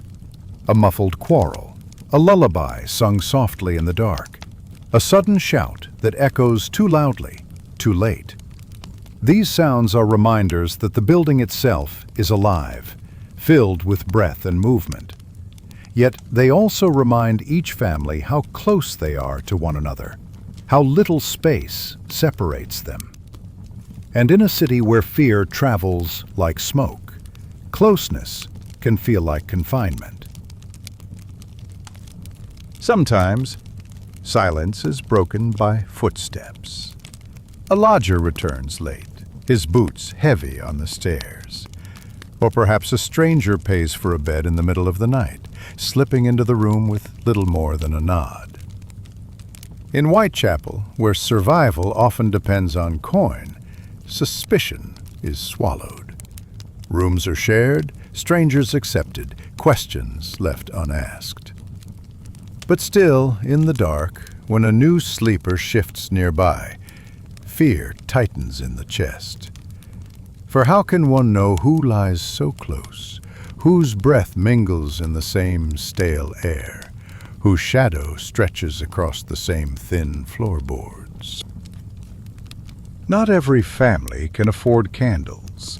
For some, night falls in full darkness, broken only by the faint glow of the street lamps seeping through cracks in the shutters. For those who keep a candle burning, its light becomes a kind of companion. The flame flickers, stretches, sways, alive against the stillness of the room. But candles burn down, their wax runs low. And when the flame gutters out, silence deepens, the dark becomes heavier, the room seems to expand with shadow. And sleep, if it comes, is shallow, fragile, easily broken. There is a moment each night, a stillness when time seems to pause. It is often near midnight, when even the taverns grow quiet, when the footsteps in the streets are rare. In that silence, fear becomes sharpest. Minds imagine the scrape of a blade at the door, the shift of a shadow at the window, the faintest touch of danger pressing close. These fears rarely take form. They live in the silence, in the waiting, in the thoughts that fill the room when all else is still. And though dawn eventually comes, though life returns to the streets, the memory of those silent fears lingers, carried into the next day. At last, the silence breaks. The first sounds of morning seep in. The clatter of carts, the cry of vendors, the creak of doors opening. Slowly, the rooms come alive again. The bolt is drawn back. The shutters are opened. The silence recedes, replaced by the hum of voices, the press of footsteps, the ordinary noise of survival. The fears of the night are not forgotten, but they are folded away, tucked beneath the rhythm of the day. And so the cycle continues, rumor by day, silence by night, each feeding the other in an endless turn. The city does not sleep easily, even when the taverns grow quiet, even when the shutters close. There are still men on the streets, the policemen. Their boots strike the stones in steady rhythm. Their lanterns swing in slow arcs, spilling weak circles of light into the fog. Their breaths plume in the cold air as they walk the same paths hour after hour, watching, listening, waiting. They are not hunters in the way of soldiers. They do not ride into battle with banners raised. Instead, they move in silence, their presence more a comfort than a threat, their duty heavier than their voices. For in Whitechapel, the night belongs to shadows. And it is into these shadows that the policeman must step, again and again. Each constable has a beat, a stretch of streets, an assigned path, a pattern to follow. The beats are walked in silence, the same corners turned, the same alleys checked. A constable might pass the same doorway a dozen times in a single night, his lantern light briefly illuminating the worn steps, the faded wood, the shuttered windows. The rhythm of the beat is steady, almost meditative. Step, breath, swing of the lantern. Step, breath, swing again. It is a ritual of patience, a way to keep the body moving, the mind alert, even as the night stretches endlessly ahead. And yet beneath this rhythm, there is always the knowledge that at any turn, something might wait. Fog is both ally and enemy. It cloaks the constable as much as it cloaks those he watches for. It swallows sound, dulling footsteps and muting voices. It turns even the nearest figure into a shape without detail, a blur that could be friend or foe. For the constable, the fog demands caution, a lantern lifted high, an ear tuned sharply, a hand resting always near the truncheon. Yet it also demands calm. Panic has no place in the fog, where vision is short and patience must stretch long. So the constable walks slowly, carefully, letting the fog wrap around him like a cloak, his pace unbroken, his lantern steady. Not all eyes in Whitechapel look kindly on the constables. From behind shutters, from doorways cracked open, faces peer out, some with gratitude, others with suspicion. To many, the constable is a reminder of order in a place that resists order. To others, he is simply another uniformed man who passes without truly changing anything. The constable knows he is watched. He feels the eyes, even when he cannot see them. He knows the whispers that follow his steps, the muttered judgments, the small resentments, and still he walks. His duty is not to be loved. His duty is simply to be present. The hunt for the Ripper is not all walking. There are questions asked, voices lowered, heads leaned close. The constable pauses at a tavern door, asking the landlord if anything was seen. He speaks to a woman lingering at a corner, her shawl drawn tight against the cold. He listens to a cart driver who swears he heard something near the alley 2 nights past. Most of the answers are vague. A shadow seen, a figure heard, a cry mistaken for laughter. But the constable listens patiently, noting each word, storing each detail. For in Whitechapel, truth is scattered like dust, and only through patience can it be gathered. So many nights end the same way. The constable follows a sound into an alley, only to find it empty. He hears a shout, but it fades into laughter. He trails a figure, only for it to vanish into the fog. The hunt is not one of triumphs. It is one of absences, of dead ends, of shadows that slip always just out of reach. And yet, the constable walks still. For his duty is not only to catch, but to guard. His lantern, though it reveals little, is still a light in the dark. Though the beats are solitary, constables often cross paths. A nod exchanged in the fog, a brief word, a shared pipe in the pause between steps. These small meetings carry weight, for in the long silence of the night, even a single word of recognition is a comfort. They share fragments of rumor, scraps of news, warnings of streets where tempers run high or corners where shadows linger. Then, with little more than a gesture, they part again, each returning to his own beat, his own silence. Each morning, when dawn creeps into the streets, the constables return. Their beats end. Their lanterns are extinguished. Their boots scrape against the station floor. And often, there is little to report. Nothing caught, nothing seen. Only the steady rhythm of the night, walked and walked again. The weight of failure is heavy, though they seldom speak it aloud, for each night that ends quietly is also a night the Ripper walks unseen. Each report of silence carries with it the echo of another life in danger. Yet they continue, for the beat is not about victory. It is about presence, and presence, even when it seems futile, is its own kind of defense. The night's silence has lifted. The church bells have rung. The constables have walked their beats and returned, weary but steady. And now another voice enters the day, not spoken, but printed, not whispered in the dark, but shouted in headlines, the morning papers. They arrive with the sun, carried in bundles beneath the arms of boys who shout their names through the streets, their voices cutting sharp against the fog. The words inside these pages will not only tell of what happened, they will shape what people believe, what they fear, what they carry with them into the day ahead.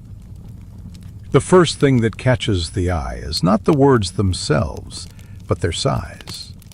Large block letters shout from the page, "Another murder in Whitechapel," or sometimes, "Police still without clue." The headlines are not gentle. They are meant to seize attention, to grip even the passer-by who cannot afford a paper, to echo louder than the church bells, louder than the constable's boots. For in a city that runs on rumor, the papers must compete. They must not whisper, they must cry. And so each morning begins with a kind of shout, not of voices, but of ink. The papers travel quickly. In taverns, men lean across tables, their fingers smudged with ink, reading aloud for those who cannot. At market stalls, vendors glance at headlines between customers. In lodging houses, a single sheet might pass from hand to hand until it is soft and torn at the edges. Not everyone reads, but everyone listens. Words spill outward from the papers like ripples on water, carried by voices, by retellings, by speculation. Even those who never touch the print feel its weight, for it sets the rhythm of the city's conversations. The stories inside the papers are not plain. They are embroidered with detail, stretched with imagination, sharpened with words meant to unsettle. Descriptions of alleys linger on shadows and stains. Witnesses are quoted in tones of shock and dread. Speculation is dressed as near certainty. The papers know their readers. They know that fear sells, that the city leans closer to listen when the tale grows darker. And so each article is not only a report, but a performance, a play of words staged upon the page. For the constables, the morning paper is another weight. Their failures are printed in bold, their efforts dismissed in a few sharp sentences. They are called blind, slow, incompetent. Each article turns public doubt into something harder, sharper, more lasting. And yet, the constables too read these words. They read them quietly in their stations, or hear them repeated in taverns. The hunt of the night does not end with dawn. It continues in ink, where their shadows are judged as carefully as their steps. The papers feed not only fear, but suspicion. They name no man directly, but they hint. They describe figures seen in alleys, strangers who pass too quickly, foreigners with unfamiliar accents. They stir the city's imagination until every face in the street becomes a question, every neighbor a possibility. And so the morning papers not only inform, but divide. They set eyes searching, whispers rising, fingers pointing. Their words, though printed on thin sheets, press heavily upon the shoulders of all who read them. Not all can read, but all can see. The papers often carry sketches of narrow alleys, of policemen stooping over a shape, of hooded figures fading into shadow. These images speak as loudly as words, perhaps louder. Children see them. Women see them. The poor who cannot read a line still understand a picture. And so the reach of the papers extends far beyond the literate, shaping even those who never follow the words. After the first rush of voices, there comes a quieter moment. A man sets his paper aside, staring into his drink. A woman folds the sheet and tucks it carefully into her apron pocket. A child lingers over the sketch one last time before it is pulled away. The room grows quiet again, not because there is nothing to say, but because there is too much. The paper has stirred fears, and fears are not always easily spoken. So silence follows, the silence of minds turning inward, of thoughts deepening, of fear becoming private once more. By midday, the papers grow soft, their edges worn, their headlines smudged. They are folded into pockets, stuffed into fires, forgotten on tables. But the words do not fade. They remain in memory, in whispers, in glances exchanged across the street. The paper itself may be fragile, but its effect is not. And tomorrow, new papers will arrive, with new headlines, new sketches, new whispers. The cycle will begin again. The morning papers were not simply sheets of ink and fiber. They were mirrors, amplifiers, shapers of the city's mood. They gave voice to fears that otherwise lived in silence. They spread rumors wider, carried suspicion further, turned private dread into public knowledge. In Whitechapel, where lives were fragile and nights uncertain, the papers became another presence, as unavoidable as the fog, as steady as the church bells. And so, as each day began, it began not only with bread or work or footsteps in the street. It began with the rustle of paper, the weight of words, the echo of ink. The morning papers are only the beginning. Headlines strike, sketches linger, and words scatter into the streets. But what follows, what grows in the taverns, in the lodging houses, in the markets and alleys, is something else. Whispers, theories, stories too wild for print, but too compelling to be ignored. They move from mouth to mouth, from ear to ear, carried not by ink, but by breath. And in the fog of Whitechapel, these whispered theories become another kind of shadow, as real and as heavy as the killer himself. It begins with small remarks. I heard the man was seen by the docks. They say he wears a cloak and a hat pulled low. My neighbor swears she heard footsteps in the yard that night. Each whisper is small, almost nothing. But as they spread, they gather weight. By the time a rumor passes through 5 or 6 voices, it is no longer faint. It is strong, certain, told with a confidence that comes not from truth, but from repetition. And so the city begins to fill with shadows that do not exist, but which feel as real as the footsteps echoing through its streets. One of the most persistent theories is that the killer is not one of them at all. He is a stranger, a foreigner, an outsider come to London with dark intentions. It is easier to believe that the horror comes from beyond, from someone who does not belong. To believe otherwise, that the murderer is a neighbor, a man passed in the street each morning, is too heavy, too unsettling. And so suspicion drifts outward, falling upon sailors at the docks, immigrants in the tenements, even the traveling performers who move from town to town. The whisper grows. He does not belong here.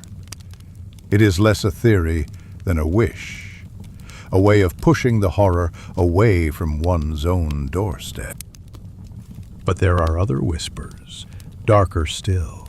Some believe the killer is no ragged stranger, but a gentleman, a man of wealth, of education, perhaps even of medicine. They speak of precise cuts, of knowledge too exact to come from the common hand. This theory unsettles most of all, for if it is true, then the murderer walks not in rags, but in fine coats. He drinks not in taverns, but in parlors. He may pass unnoticed, cloaked not in shadow, but in respectability. And this idea, that wealth and cruelty may dwell side by side, spreads quietly, like smoke curling beneath a locked door. Still others whisper something more dangerous, that the murderer is one of the very men sent to catch him. A constable, a detective, someone who knows the streets, the alleys, the patrols, someone who can walk unnoticed where others would be challenged. It is not spoken loudly, for such words are dangerous, but in corners and shadows the suspicion takes root. For what better disguise could there be than the uniform itself? Here, fear begins to eat not only at the edges of the city, but at its very trust. The line between protector and predator grows thin in the whispers of the people. And then there are whispers that go beyond men. Some say no ordinary hand could do such things. No man could be so swift, so unseen, so merciless. They say it must be the devil himself, or at least a man possessed by him. Crosses are clutched more tightly. Prayers are whispered at night. And in the flicker of candles, the thought of the devil walking Whitechapel's streets seems not so distant.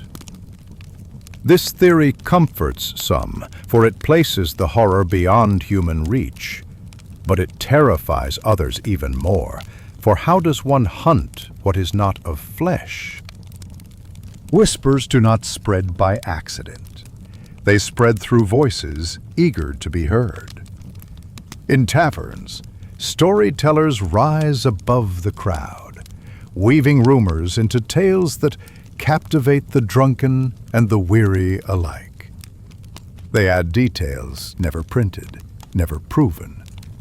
A scar across the killer's cheek, a secret lair in the sewers, a mocking letter sent to the police.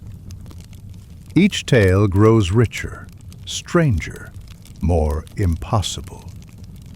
Yet none are challenged, for in the fog of fear, truth matters less than the relief of hearing something, anything that explains the darkness.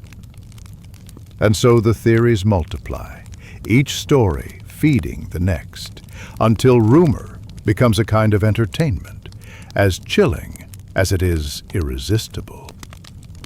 What makes these whispers powerful is not their truth, but their belief.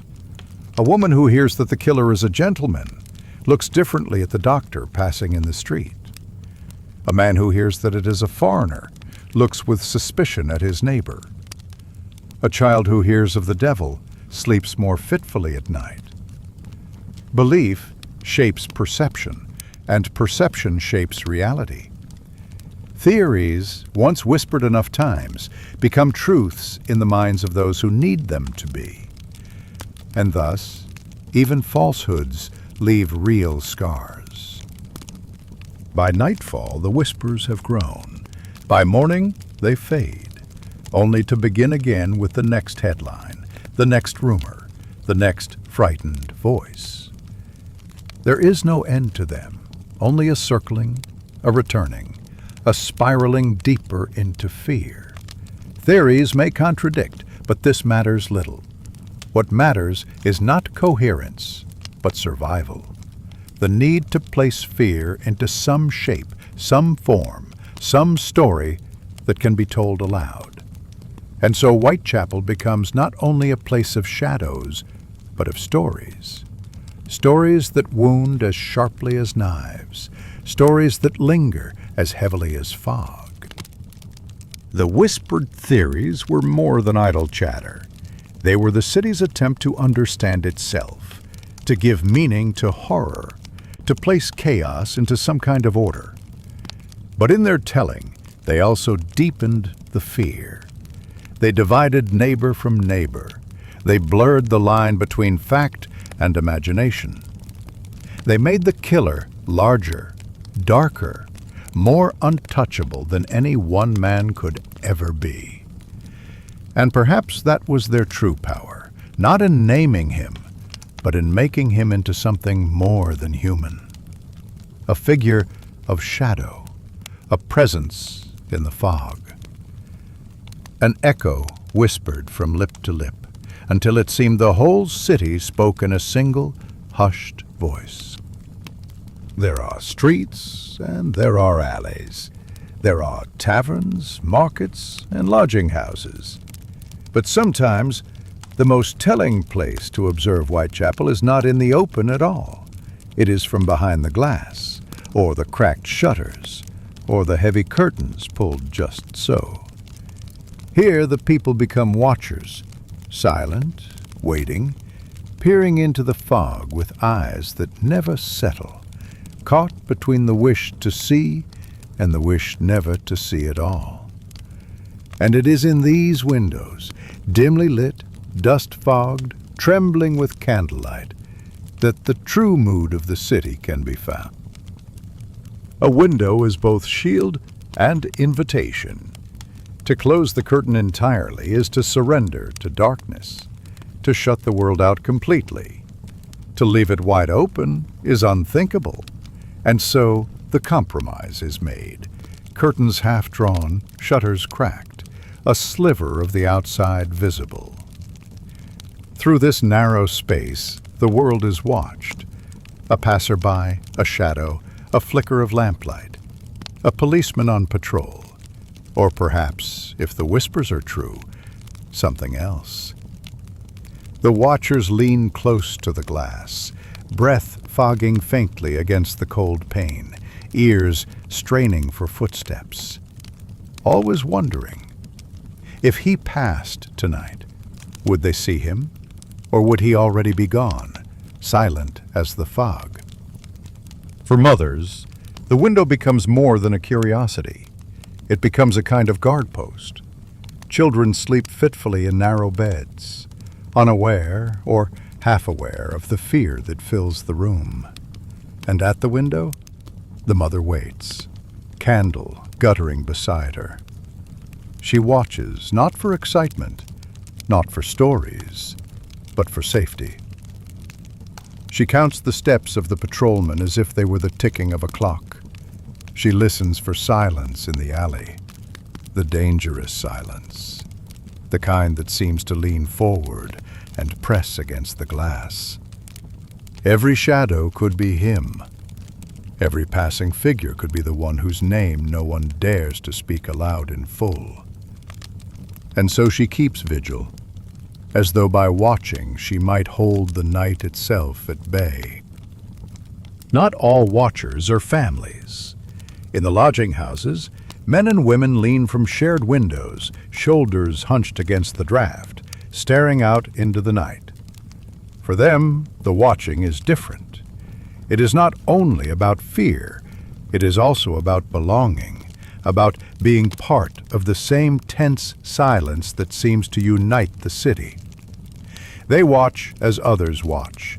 They see across narrow streets into other windows, faces framed by glass, each one doing the same thing, peering into the fog, waiting for something to happen. There is comfort in this shared ritual, a reminder that though they may be alone in their beds, they are not alone in their fear. Candlelight plays tricks. A flame flickers and a shadow lengthens. The watcher, weary from hours at the glass, may see a figure where there is none. A man standing in the fog, or only the curve of smoke from a chimney. It is easy, in such moments, for the imagination to turn the ordinary into the dreadful.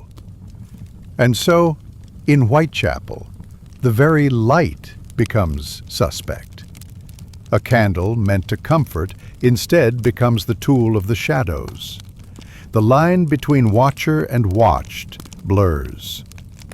Perhaps he sees them too. Not every child sleeps through the fear. Some rise quietly, padding to the window where their mothers sit. They press small hands to the glass, too young to understand, yet aware that something is amiss.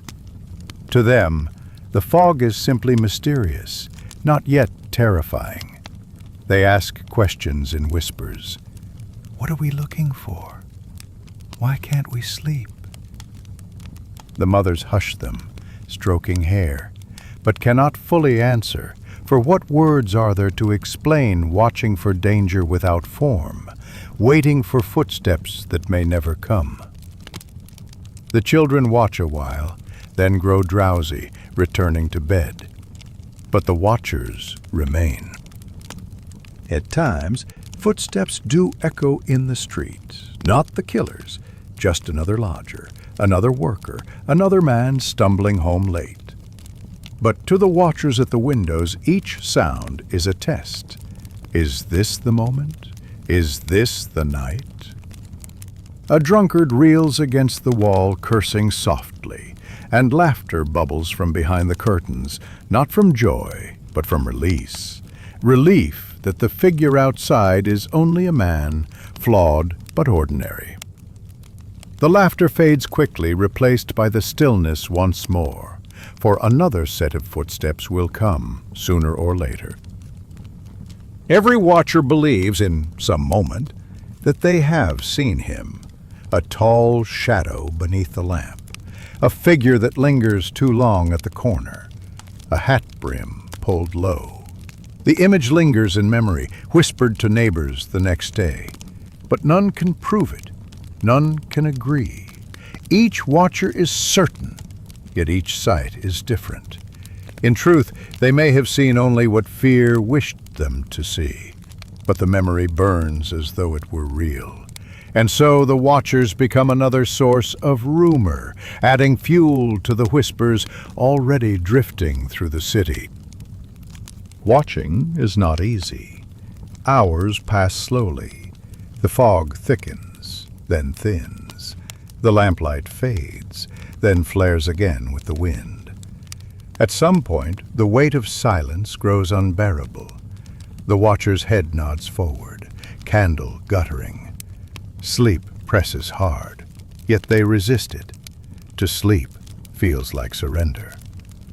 And so the window remains a vigil, an altar of fear and hope, of exhaustion and stubbornness. When dawn finally comes, pale and gray, it feels like mercy. Curtains close at last, eyes close at last, and for a little while the city forgets, until night falls again and the watching begins anew. The watchers at the windows are not detectives, nor policemen, nor men of influence. They are ordinary people, holding their posts in silence, turning fear into ritual. They see little, yet they carry much. They cannot prevent what comes, yet they remain vigilant, as if vigilance itself were a shield.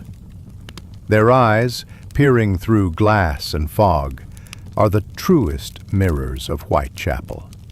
For in them lies the essence of the city in that autumn: fear, exhaustion, suspicion, and the fragile hope that the night might pass without incident.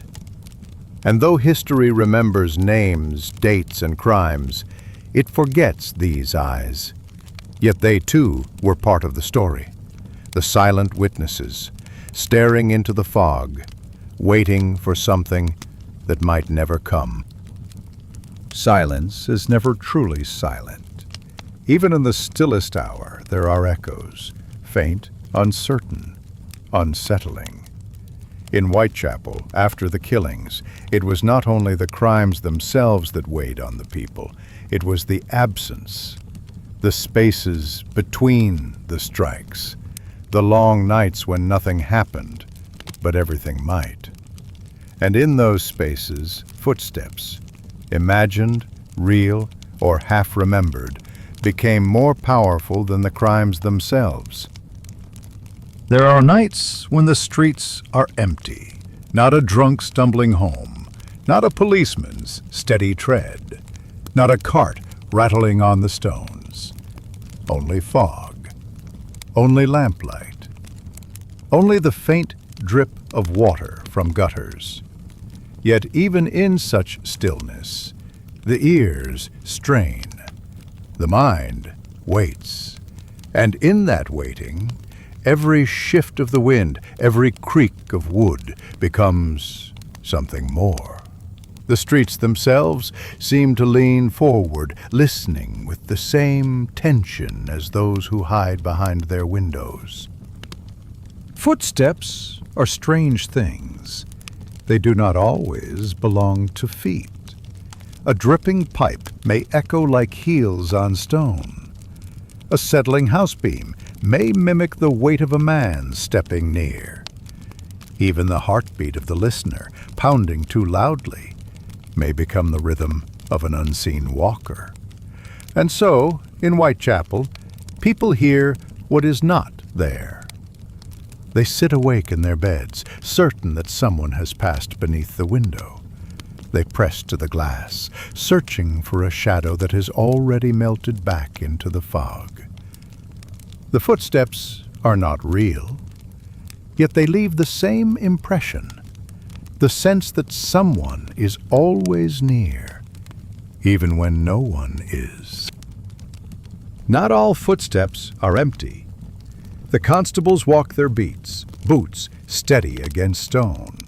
Their sound is meant to reassure, yet even their rhythm becomes uncertain in these nights. For when footsteps approach, who can say with certainty that they belong to the uniform and not to the one they seek? The sound is the same. The difference lies only in the unseen figure carrying it. And so the policemen themselves become ghosts of reassurance and of fear. Each step, both comfort and suspicion. Perhaps the most chilling sound is not the tread itself, but its end. To hear a steady pace along the street, and then silence. A pause just beneath the window, a halt at the corner, a lingering without motion. In such moments, breath stills. Curtains are held tighter. Prayers are whispered. For footsteps that stop are not like footsteps that pass. They suggest watching. They suggest waiting. They suggest that the silence itself may be looking back. Not every echo is sinister. Sometimes it is merely human. A staggering man, a late worker, a couple hurrying home. Yet in the silence of expectation, even these become sinister. The sound of stumbling is mistaken for pursuit. A woman's laughter in the dark becomes a cry. A horse's hooves are taken for running feet. It is not what is heard, but what is imagined that fills the night. And so, in Whitechapel, the ordinary becomes extraordinary. The everyday becomes dreadful. Footsteps, no matter whose they are, belong not to the person, but to the fear. Even the young hear the footsteps. They dream of them, though they may not hear them in waking. In their sleep, the echoes become part of their stories. A man walking endlessly, never seen, never arriving, always just beyond the corner. They stir in their beds, murmuring, small hands clutching at thin blankets, and mothers, watching, know that the children too carry the sound of fear, though they cannot name it. The footsteps walk not only the streets, but the corridors of thought, the narrow alleys of dreams. There are killings, and there are nights between. The killings are terrible, unforgettable. But the nights between may be worse. For on those nights, nothing happens. And in the nothing, imagination has no limits. Each silence stretches. Each sound is magnified. Each echo lasts too long. The city does not know whether to breathe relief at dawn or to dread the next dusk. And so it lives in suspension, not in the horror of the act, but in the anticipation of it. The footsteps of those nights never reach their destination. They wander endlessly, circling through fog and fear, never coming, never gone. The watchers at the windows, already weary from sleepless nights, become the city's ears. They report what they think they hear. A figure moving quickly, a halt at the corner, a shadow darting between lamps. But when one retells it to another, details blur. Where was it? Which night? Was it a man, or only the echo of one? And so the city builds its own chorus of footsteps, half heard, half told, half imagined. The truth is lost, but the fear remains. What remains, after so many nights of waiting, is not the memory of sound, but of silence. The silence of streets that should be lively. The silence of workers hurrying home without speaking. The silence of taverns where voices drop when the hour grows late. And in that silence, the echo of footsteps remains, not in the ears, but in the mind. A rhythm without a source, a presence without a body. In Whitechapel, absence becomes its own haunting. The footsteps that are not there weigh more than the ones that are. Time does strange things to fear. It sharpens it in the moment. It softens it afterward. And if enough nights pass, it swallows it entirely. So it was in Whitechapel. The killings, though unforgettable, did not stretch on forever. What lingered longer than the knife Longer than the blood were the nights, the vanishing nights, when the streets once again became just streets, when footsteps belonged to men and women, not to phantoms. But even in their vanishing, something remained. It did not happen all at once. No bell rang to mark the end. No voice announced that danger had passed. Instead, the shift came slowly. First one night without incident, then another, then a week, then a month, until the silence was no longer terrifying, but merely ordinary. Yet the first dawn, after a long, unbroken night, felt unreal. People awoke with the memory of dread, as if expecting to hear news of another body. When no news came, the silence felt heavier than the crimes themselves. The absence was almost harder to believe than the terror. Fear does not vanish as quickly as danger. The mind grows used to it, as if wearing it like a coat. In Whitechapel, even after the killings slowed, people still looked over their shoulders. They still drew curtains tightly. They still quickened their pace past alleys. The body remembers longer than the streets do. A woman might laugh again in the daylight, but at night, she still walked as if pursued. A man might drink freely at the tavern, but on his way home, every echo was still suspect. The nights had vanished, but the habit of fear remained. And yet, as weeks turned into months, the lungs of the city filled again. Taverns stayed open later. Market stalls bustled longer. Even the music halls, once emptied by suspicion, began to fill again with the clatter of song and laughter. It was not that the memory was gone. It was that life, as it always does, demanded to continue. The city could not remain a corpse. It had to breathe. And so Whitechapel, scarred but living, found its breath again. Rumors once had teeth, but even they grow dull with time. The killer, once seen everywhere, was now seen nowhere. The shadow that haunted the alleys dissolved back into fog. The footsteps that echoed endlessly in dreams grew fainter, until only silence remained. To some, this was frustrating, an unsolved story, an unclosed book. To others, it was a mercy. Better to forget the shape than to keep feeding it with fear. But either way, the figure vanished. Not by capture, not by justice, simply by time. Still, if one looked closely, the marks of those nights lingered. Shutters bore new bolts.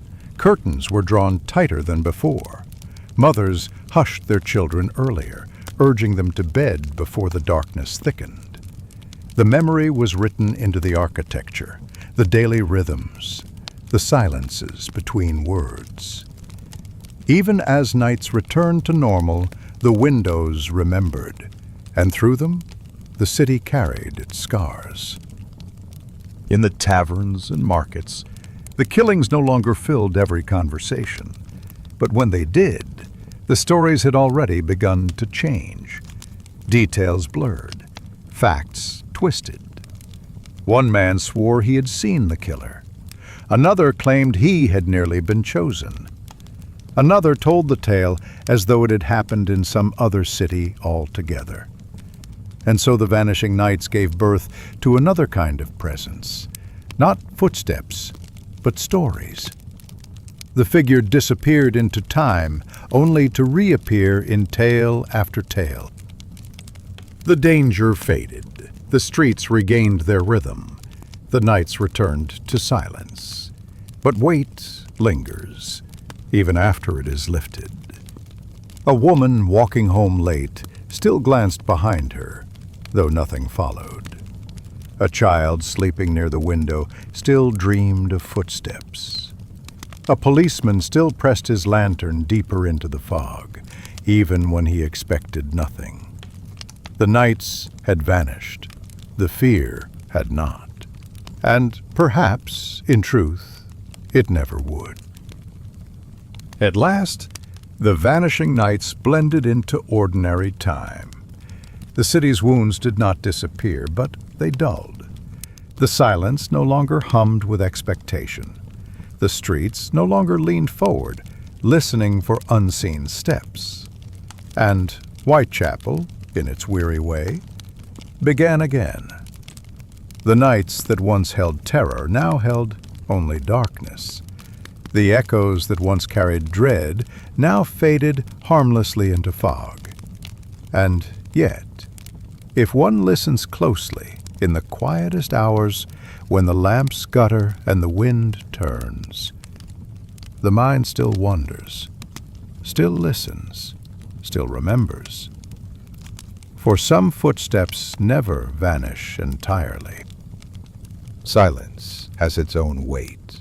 When noise fades, when fear dissolves, when the streets no longer echo with alarm, what remains is not emptiness, but a quieter kind of presence. In Whitechapel, the silence after the terror was not hollow. It was layered with memory. Every stone seemed to remember. Every shutter carried the imprint of nights spent closed tight. Even the air seemed to recall what had passed through it. The aftermath of silence was not nothing. It was everything that had been left behind. Life resumed first in small, almost invisible ways. A boy skipped down the street on his way to an errand, the sound of his shoes carefree, unshadowed. A woman carried her basket to market without glancing behind her shoulder. A man lingered outside a tavern door, laughing too loudly, as if reclaiming a freedom once denied. The city seemed to stretch its limbs after a long confinement, slowly remembering the shape of ordinary life. Yet beneath that ordinariness, the silence spoke. It whispered that something had happened here, something that could not be unremembered. Houses do not forget easily.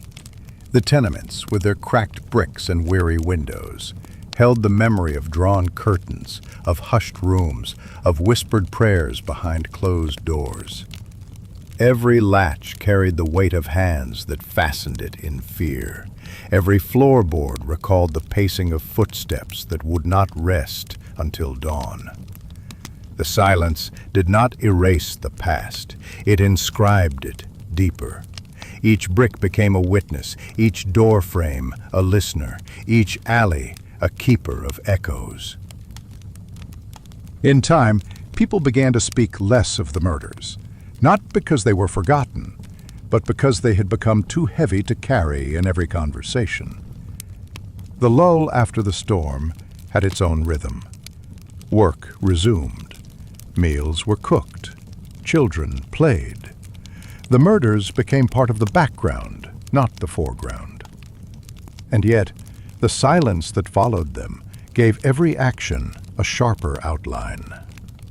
Life was ordinary again, but ordinary life was now tinged with memory. Fear does not only linger in hearts, it reshapes the way people live. Women learn to walk more carefully, even in safety. Men spoke more softly at night, their voices hushed without reason. Children grew up in the shadow of stories told in whispers, warnings that outlived the danger. This was the aftermath of silence. Not only relief, but adaptation.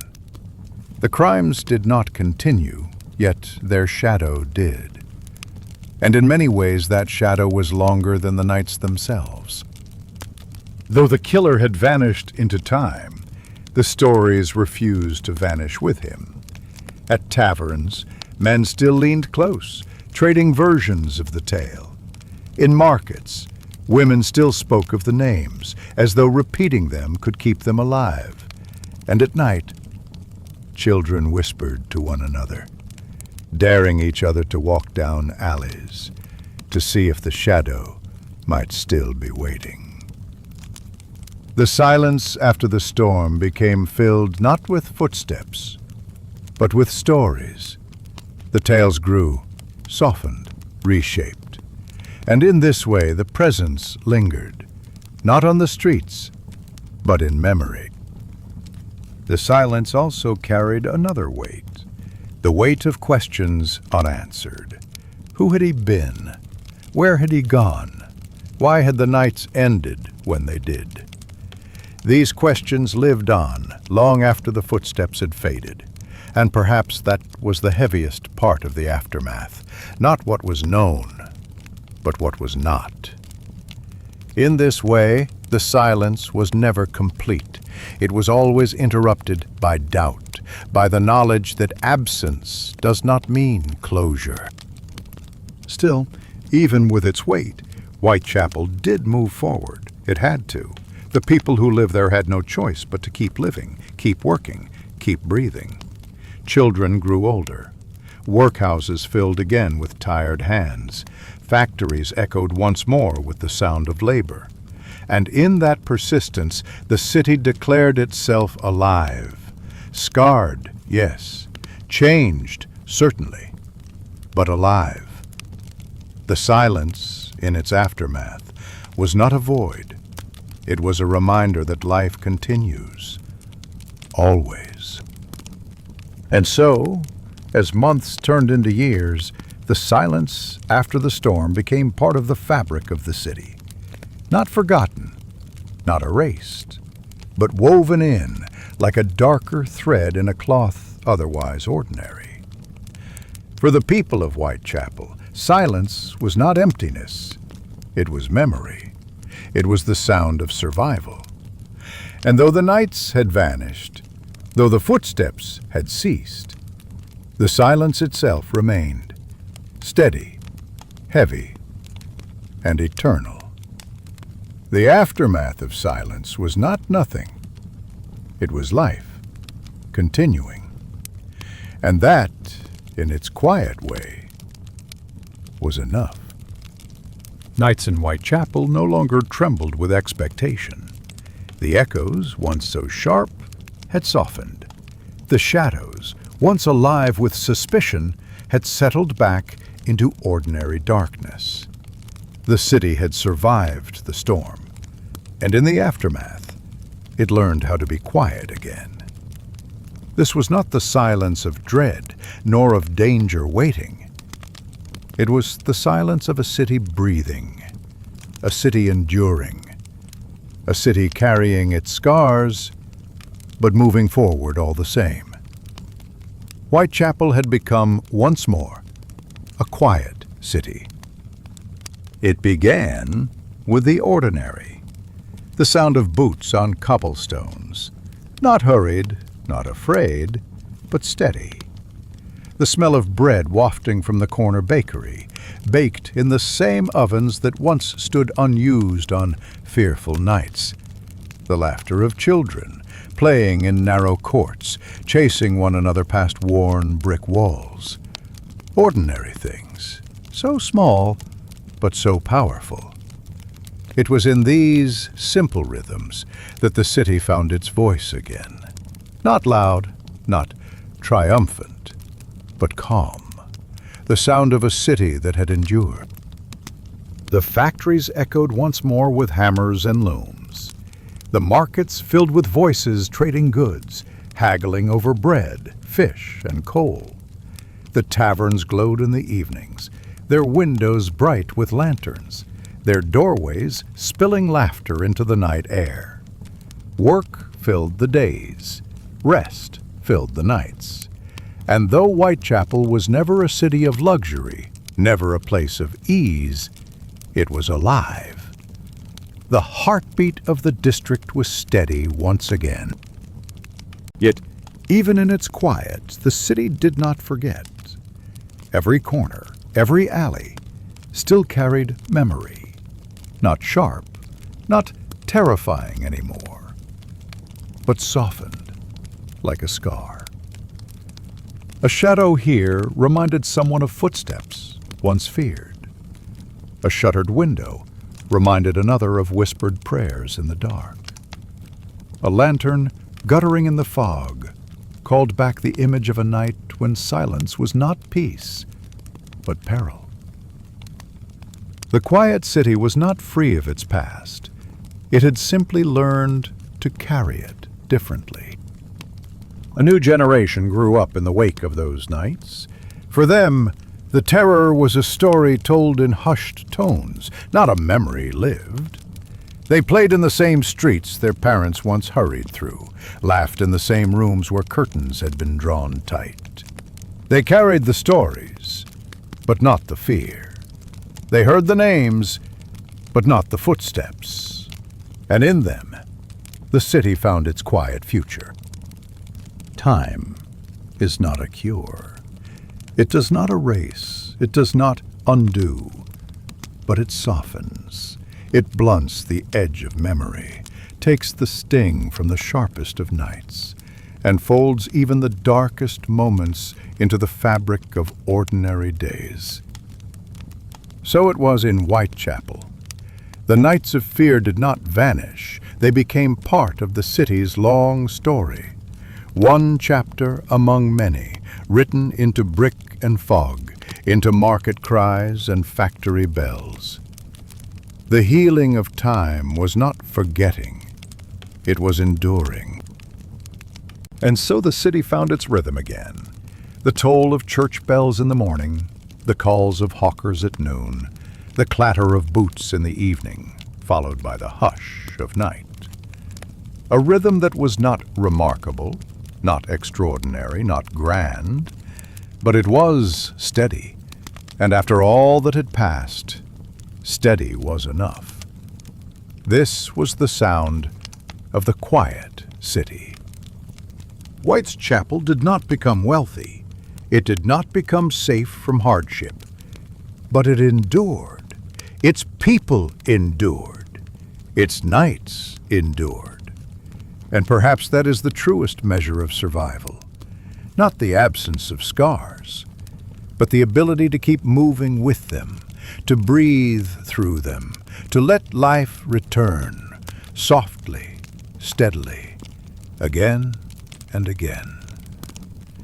Whitechapel, the quiet city, had endured.